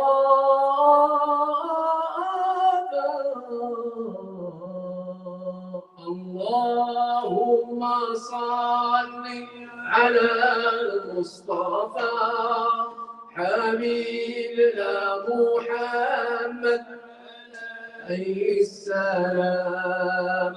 اللهم صل على المصطفى حبيبنا محمد عليه السلام. أنا عبد ربي له قدرة يهون بها كل أمر عسير فإن كنت عبدا ضعيفا قوى فربي على كل شيء قدير. اللهم صل على المصطفى حبيبنا محمد عليه السلام. اللهم صل على المصطفى حبيبنا محمد عليه السلام. يدبر أمري ولا علم لي هو الله حسبي ونعم الوكيل. يا قلبي ثق بالله فهو المعطي المانع وارضى بإحكام الله إني إليه راجع. ماذا في علم الله والخير في الواقع تدبيرك ما يسواش عن تدبير بدعني. اللهم صل على المصطفى حبيبنا محمد عليه السلام. اللهم صل على المصطفى حبيبنا محمد عليه السلام. وكم ليلة بت في كربتي يكاد الرضيع لها أن يشيب فما أصبح الصبح حتى أتى إلى الله ناصر وفتح قريب. يا قلبي ثق بالله فهو المعطي المانع وارضى بإحكام الله إنك إليه راجع. ماذا في علم الله والخير في الواقع تدبيرك ما يسواش عن تدبير بدعني. اللهم صل على المصطفى حبيبنا محمد عليه السلام. اللهم صل على المصطفى حبيبنا محمد عليه السلام.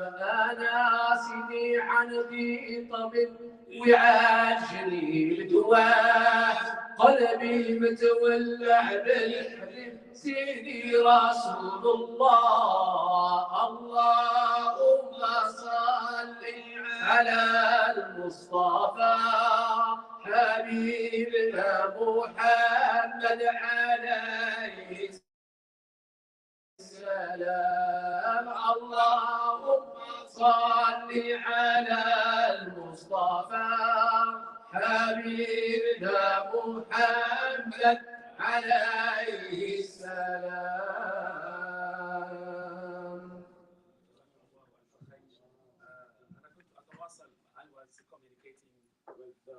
With the other officer, and he's saying, we are hearing you, we are enjoying this, and if you have any other question, anybody has any question or comment? Okay, we have one question here from the. Okay, well, we have one question from the brother over there. Can you سؤال؟ I'm sorry. Okay. في أي سؤال ولا إن شاء الله نعرف نراكم إذا تريد أن تنهي وتشكر if you like to end and say thank you and we finish. Show the talk here. Okay.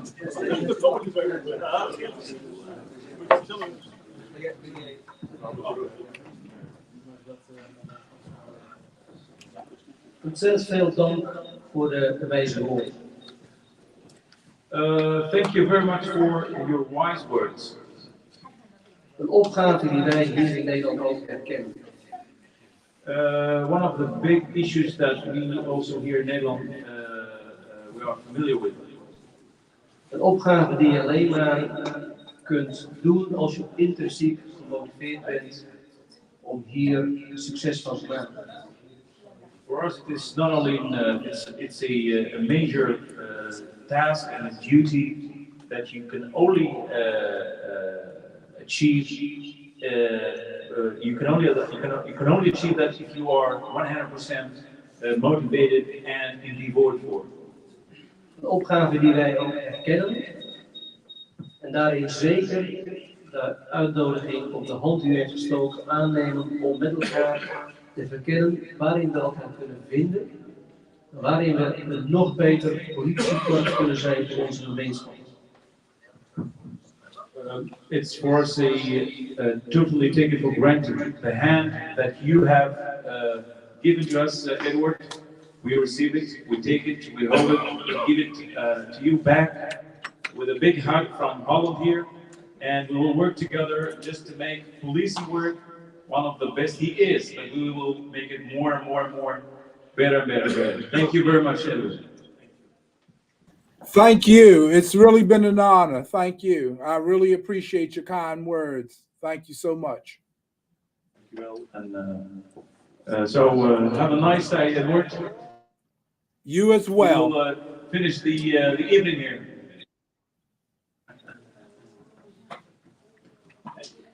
Thank you very much. Thank you. Bye-bye. Bye-bye.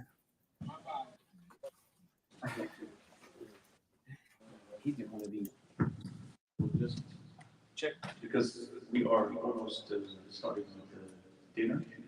But before that, I would just want to give John a minute for reflection. Reflection, what's your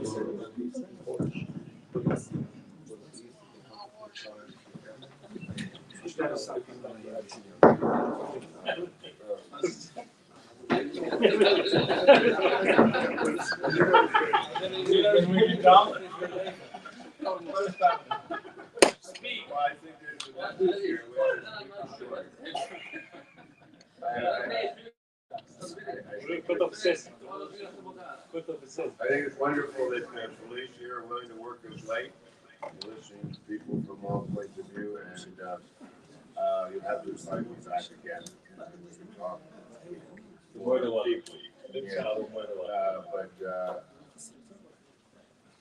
people make a difference, and I have a feeling that you fellows make a difference.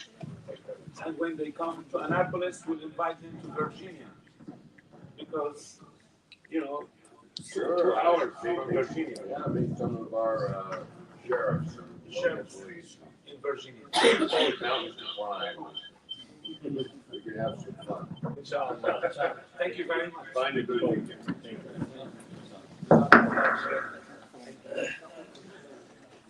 So you're allowed to get up. All right. Just 5 minutes.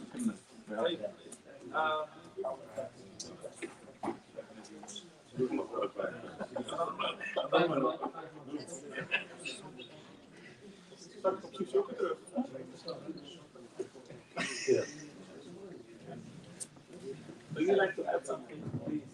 Words of wisdom. My latest book was on about wisdom. Please, would you do a reflection about the meeting today? My experience with the police force of the Netherlands is that we work really well together when it comes to community development, community. Most of the meetings that I organize, the police represented quite well. Not you guys, but some of your colleagues are usually there. So that's great. It's really good to see the police as a human being instead of a dangerous or trying to fight a person. That helps them. I think particularly the wijkagents, the community police is really has made a huge difference. Yeah. Because actually make a close connection between the community, people in the neighborhood. Thank you very much for all of your work, because every day you put your life on the line. And that's what made me chaplain for the Baltimore police. Once one of the police officers was killed in 1998, and they had a state funeral for him, even though he was just responding to 311 call, not 911. And they invited me to give a talk at the funeral.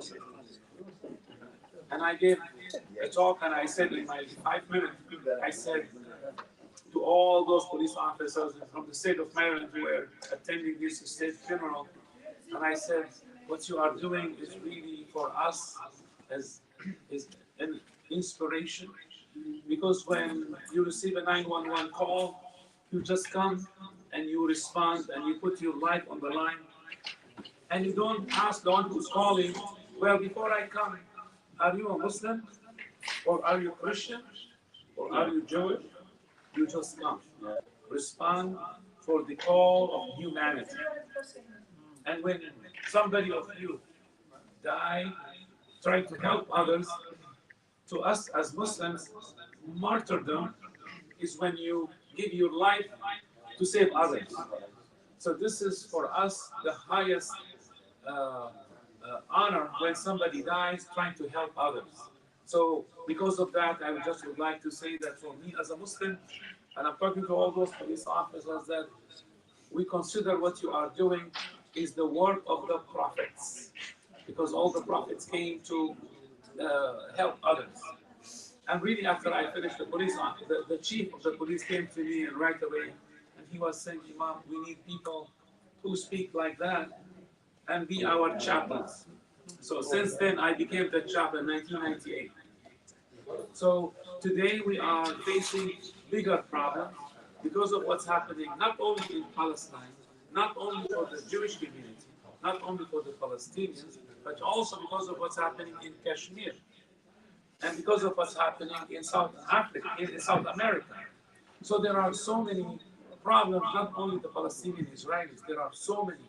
And the only way forward is really when not only religious diplomacy is working, but also police diplomacy is working. Thank you very much. We will just for some few minutes, then we will start our dinner. But maybe, yes, you would like to say something? I will be very glad if you can enrich us with just a brief story, or a brief history of your story. And your work. Because she was in the U.S. Army. She was U.S. Army. Okay. Special Force, Delta Force. Not Delta Force. No, communications for military intelligence. Okay. Yes. So I spent 3 years in the U.S. and 1 year in South Korea. In South Korea. South Korean people. South Korea. With the U.S. Army. Yeah. US الشرطة العسكرية. نعم. لكن كوريا ماشي بهذا العراق. Yes. He said South Korea said not in Iraq. No, I have to say that I'm so thankful that during my time in the service, I was not forced to take the life of someone. Okay. I was not forced to. I probably would have struggled very, very much with that, but I didn't have to serve in Iraq or Afghanistan or in any other country where there was ongoing conflict. Yes. I'd like to ask a question. Yeah, John? How many hours a day, when you're working, do you actually spend talking to people, walking on beats, learning about the community, things that are happening that you might not know about otherwise? How do you engage on a daily basis?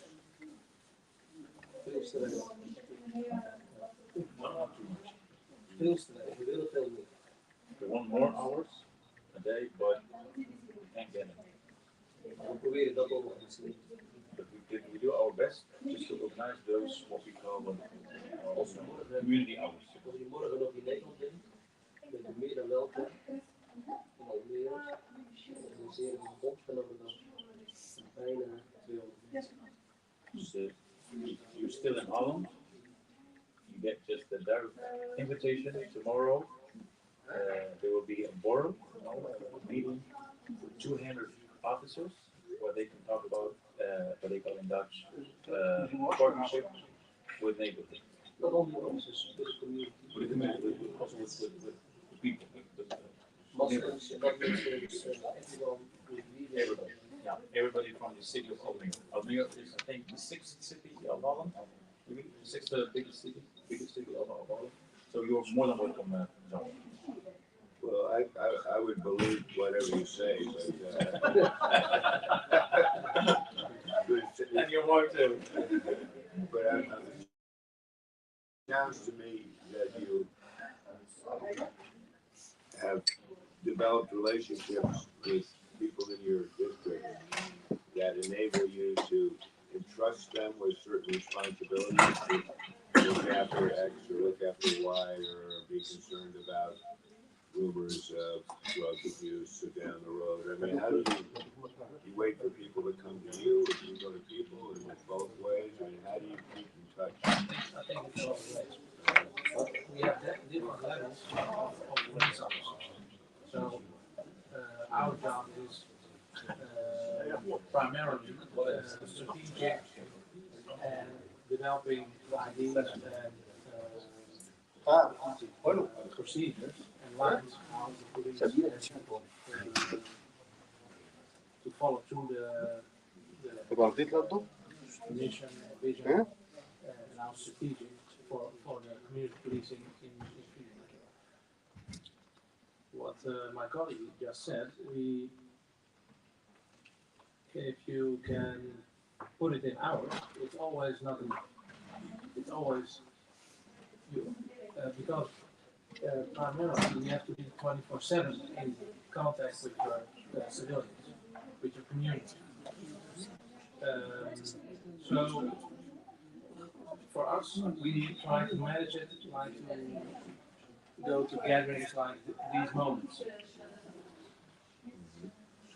Well, let's say there's a report from a couple of barber shops, and kids have been throwing rocks, breaking the window, being run off. So, I think what would your response be? How would you respond to that, or you say, well, that's your problem, go find somebody else? We have several lines. One is it's a crime, so you have to go to be a file for somebody the damage that caused to be fully covered. So we have some but primarily we have to go and to go in contact with those children. To see what is the problem. Why did they do those things? And the third line is intelligence. So we have to see what is causing these problems. Not only at the moment, but in a greater line. Is it a holistic action, or is it a wide range? Is it frequency? How frequent do we have these problems? So you have to engage these problems by several lines of police. So do you have certain people who some people might call snitches, but people who you cultivated are good people who want to help the police, but they don't want to be out front saying, oh, we work with the police, we're proud of that. Some of them might be, but it's going to be dangerous if you alienate the wrong people. I mean, is there sort of a way to be helpful without endangering yourself? Yeah, we have several methods here in Holland. Firstly, we have you always have the neighborhood watch or some people who are very engaged and considerate about things happening in their community. They will always call. They will always. Everybody knows they are in contact with you. There's no secret about it. There are crimes that we know that if you talk about it, your life will be in danger. So in Holland we have, they call it MMA.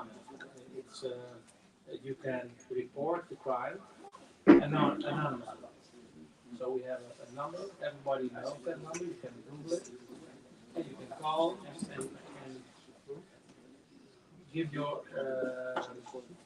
if you are considered about something, if you see, you were a witness of a crime and you don't want to know your personal, where you live and your name, that's possible. And we also, like every country, we have our intelligence line. And that's a group of people who are in contact with civilians to talk about things that are in particular like cocaine deals and other crimes that are bigger than vandalism. Thank you. So.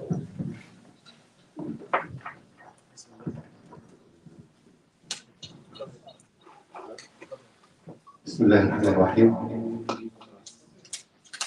إخواني أخواتي، سررنا وسعدنا في هذه الليلة المباركة برؤية هذه الوجوه الطيبة النيرة التي من خلالها نزلت الملائكة وأكرمنا الله عز وجل بهذه الليلة التي كنا نتوقعها ونترقبها ونرجوها ونأملها وقد حقق الله لنا المنتهى. فعلا إنها ليلة مباركة وما خفي أعظم، ما سيأتي في المستقبل سيكون أفضل. لعل هذا اللقاء. So it's a pleasure to welcome you here. Great evening, great faces, and with a nice spiritual angel-like feeling. لعل الزيارة القادمة إن شاء الله ستكون في ولاية واشنطن إن شاء الله. So maybe the next meeting will be in Washington, D.C., or maybe in Virginia, Ohio, a weekend. فعلا أول زيارة لأخي بشار عندما زارنا في هذا المسجد كانت زيارة لمست فيها شيء ما سيأتي في المستقبل كله أسرار وكله أنوار. I just want to go back to the first meeting with my brother, Imam Muhammad Bashar Arafat. The first meeting, and I felt that we can work together. I felt a real nice feeling, positive energy, positive chemistry. So, and just much more light. تحدث لي في هذا المسجد وتحدثنا في أمور كثيرة وتحدث لي عن 3 أشخاص. من ضمن ما تحدث به عن هؤلاء 3. So our first meeting here in this mosque, Imam Bashar told me a few things, but he talked about 3 persons. تحدث لي عن زوجته، وهذه صفة الصالحين. عندما يتحدث الإنسان عن زوجته ويعلن ويبرز ويظهر أنه يحبها فهذه صفة الأنبياء والرسل. So the first person, now guess who? His wife. And this is the quality and the ethics of the prophets and of God's messengers. Because every great prophet had a great word, great wife. وتحدث لي عن هذا الرجل الصالح المبارك كذلك فذكره بخير. وقبل أن نتحدث عنه نزكيه فيما قاله في زوجته وهي إنسانة طيبة يظهر عليها أثر الصلاح والفلاح. So before going to the second person, I would just like to say the feeling that I have sensed from my sister Kimberly is more than the description that the Imam said over her. So you are a wise person. Thank you very much for your honesty. Thank you very much for your positive energy. The second man is Don Kaiser. And the same thing, really a man with high wisdom, with almost a prophetic and a genuine vision. So I'm very, very honored to meet you, John. دكتور جون في الحقيقة هو منا وإلينا وأخلاقه عالية ونحن نرحب به دائما في هولندا وفي المغرب في أي لحظة. Dear John, you're one of us, and you're welcome in Holland and in Morocco. Sure, in Morocco. لا ننسى أن أشكر زوجته الفاضلة مرحبا بها كذلك. Without forgetting Pamela Kaiser, his honorable wife, thank you, and you are more than invited in both countries, Holland and Morocco.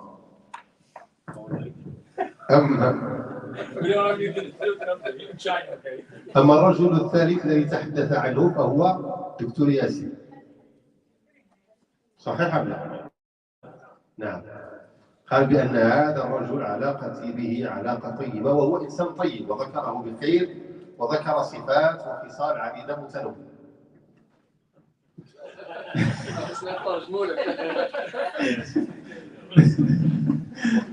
Do you know the 3 points, etc., after the 3 habits?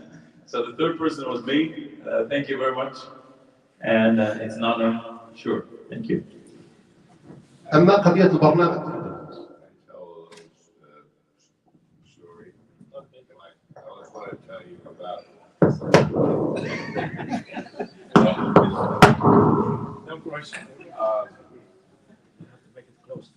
one of the one and only truly interesting and pleasant experience that I had many years ago when I was driving out west with a friend to Colorado for a summer job.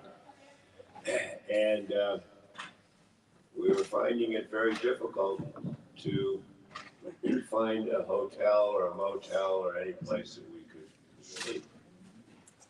So I came up with the thought, which is, well, they have a police department here. Why don't we go and talk to the local police department? It's a small town, of course, but which was part of the idea that maybe they'd be hungry for visitors. So we did. We knocked on the door, and they wanted to know who we were, why we were knocking on their door, and we just said, well, you know, we want to sleep somewhere, and there's there are no houses or Holiday Inns around, and we were wondering if we could spend the night. In your jail? Yeah, he said in your jail, and he said, yeah, that's no problem as long as you don't mind being locked in.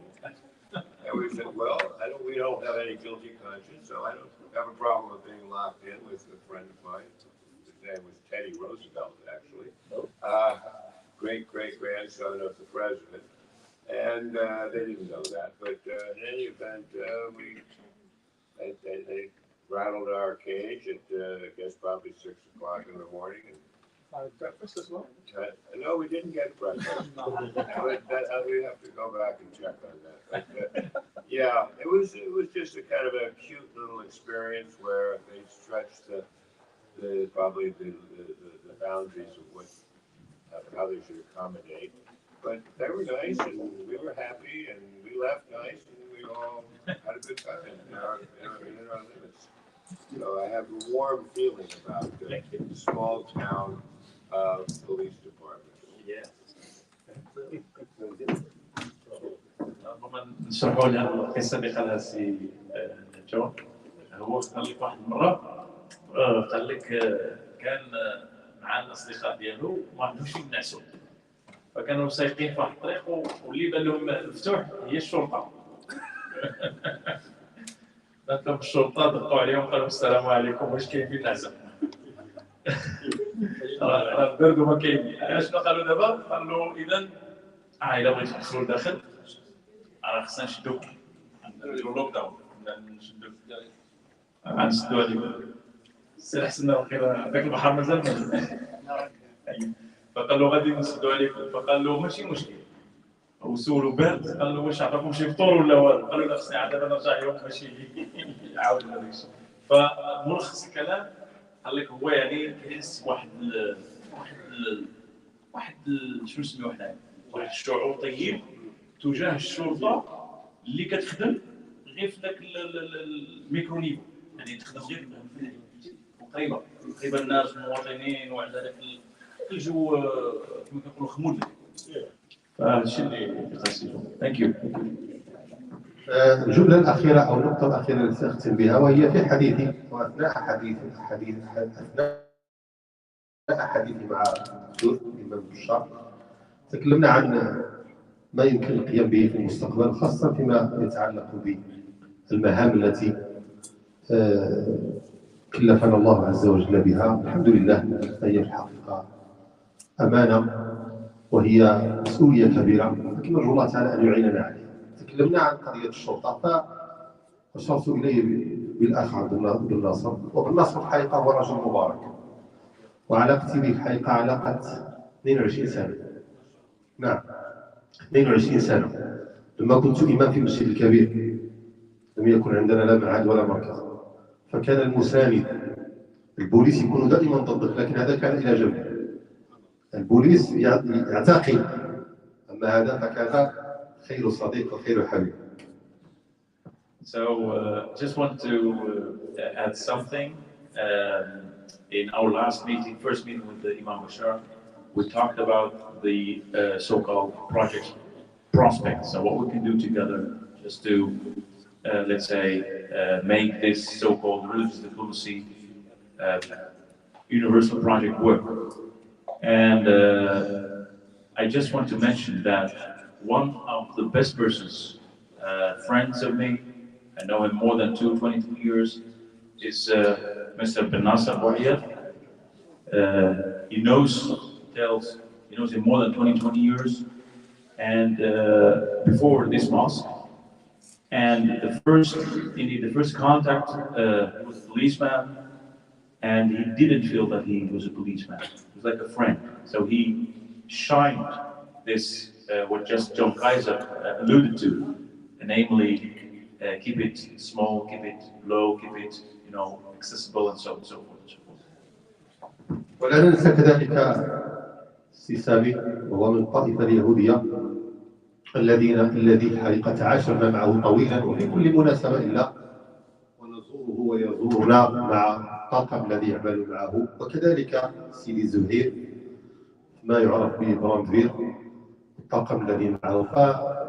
فماضي مشرق ومستقبل مشرف بإذن الله تعالى. Just to sum up, I would just to mention and to add the work of Sami and his friendship and his brotherhood. So thank you very much, and also for brother from the fire assistant forces for his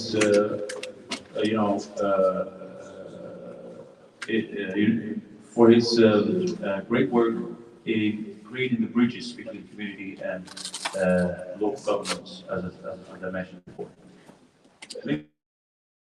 Maybe just because now it's about the police, community policing, and we let's say we look forward that this will lead to maybe an exchanging something like that, But this is just the first theme, because we're thinking about other themes.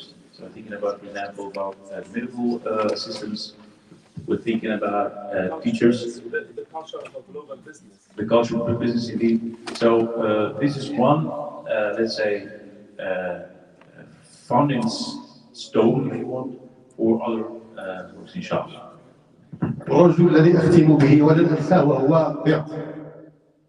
هذا طبعا رجل صديق، وفتحنا معه آفاق كبيرة وعريضة وشاسعة وطويلة، والمستقبل بيننا وبينه مستقبل إن شاء الله مريح وسعيد، ونخطط لبرامج كثيرة تجمع بين المسلمين والمسيحيين. وقد بدأنا والحمد لله في هذا المسجد. كانت هناك أكثر من 5 مؤتمرات أو لقاءات تتعلق بين المسلمين والمسيحيين بقيادته طبعا، بالتعاون فيما بيني وبينه، والحمد لله يعني يرى الراحة في هذا المسجد. وهذا الذي نريده، حتى أنني مرة من المرات قلت له أسلم لك المفتاح المسجد، على أساس أن هذا بيت الله ليس لعبد الإله ولا لغيره، وإنما هو لكل المؤمنين بل لكل الناس. وهذا أقوله يقينا وليس فقط مجاملة، فهو إنسان يعمل بصدق، ونحن نتعامل معه بصدق، عل هذا الصدق ينفع هذا المجتمع. Last but not least, I would just to thank Brother Bert, Dr. Bert, he is not only a friend, but he is more than a brother here. We work together, we have initiated some projects together, we're still working to enhance interreligious cooperation or a mutual cooperation. And personally, says the Imam, personally, I told Bert, here are the keys of the mosque. If you want them, get them. If you want the mosque, it's yours. Because I believe that we are all believers from this grateful Abrahamic tradition. We are just one body, with maybe some different small colors, but we're one.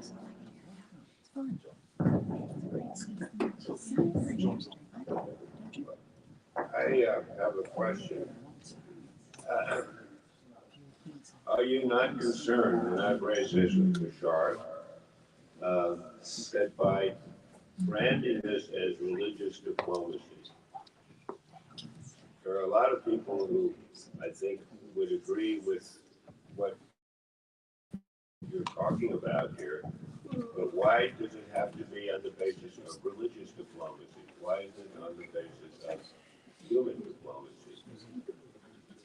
Are you limiting this just to people who say, you know, I'm a Christian, or I'm a Mennonite, I'm a Catholic, even if I'm a fallen Catholic? I think you're creating a barrier for people who are a lot more allergic to religion than I am. In fact, I've come a long way, becoming more appreciative of how religion can really affect your life in a good way if you open your heart and your mind and you work at it. But there are a lot of people who don't throw the word religion at me because they've had bad experiences. And seems to me it's not necessary for you to use that unless you have some other reasons that I don't understand. And I think you're limiting and potentially creating some hostility by those who don't like anything they call themselves religious.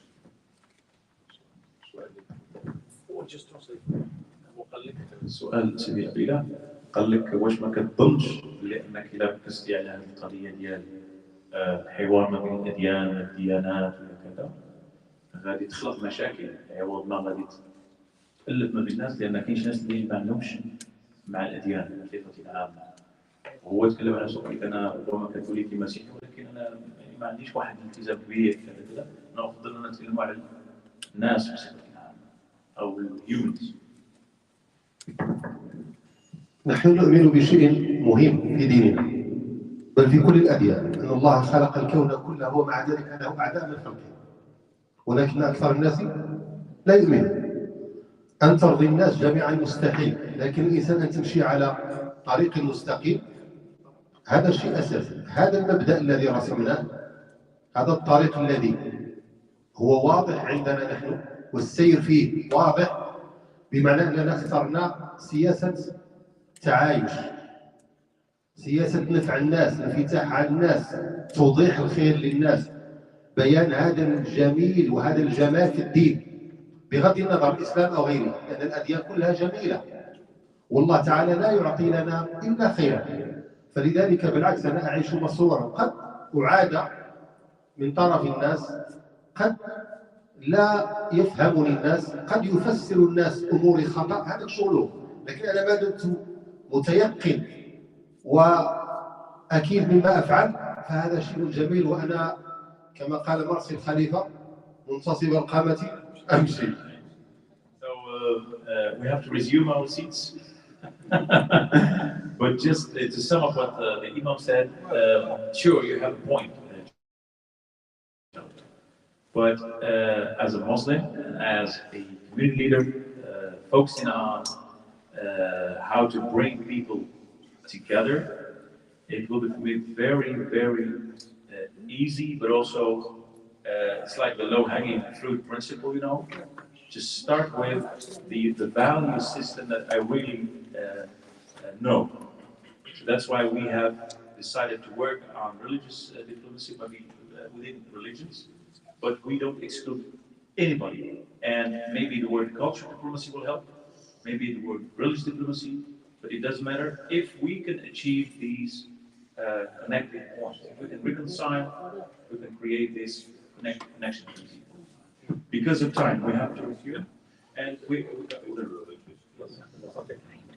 Een van de bedreigingen voor policing community zijn politiemensen op een lege maag. One of the biggest threats for police agents, community policing, is sitting for a long time with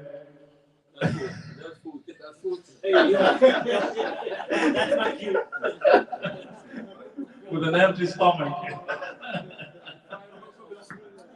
So thank you very much, and I will invite you before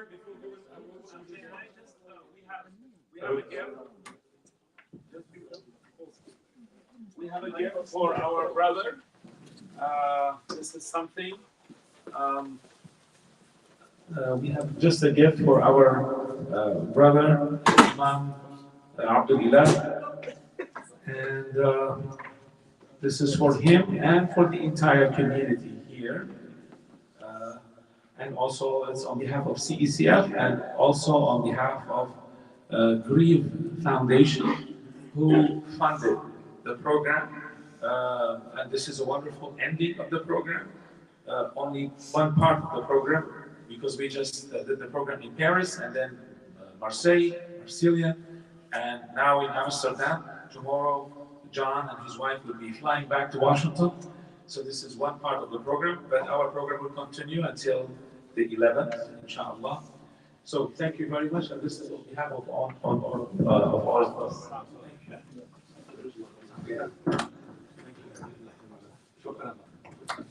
جزاك الله خير. دكتور بشار، احكي لكم سر اخير، ان من ضمن اهل الخير لابد على الاقل ان تشم منه رائحه المسك. دكتور بشار حفزني الى ان اتكلم باللغه الانجليزيه، والان ببركته سجلت في كورسوس، لعل في الستة أشهر القادمة سأتكلم معه الإنجليزية إن شاء الله. والمحفز من عنده، يعني هو السبب. نرجو الله تعالى أن يبارك فيه وفي هذه الهدية التي أعتبرها من أجمل الهدايا، وأن يبارك في زوجته وفي أسرته وفي رفيقه وكذلك في حرم رفيقه وفيكم جميعا إن شاء الله الرحمن الرحيم. الآن إن شاء الله نختم هذه الجلسة المباركة بشهادة تقدير بسيطة جدا. أنتم في الحقيقة أغلى وأعلى وأسمى من كل هذا.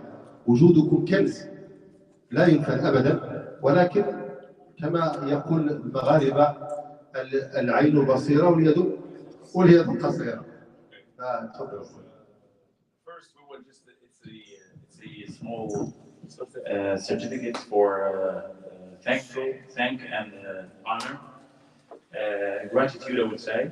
So from the Marcus, from the Darul Huda Institute, we'd like to thank Mr. John Kaiser for his presence here, for his wise words. And John Kaiser, you need to say anything. Just your presence is so charming and so full. Thank you. Two words. Thank you. Strange.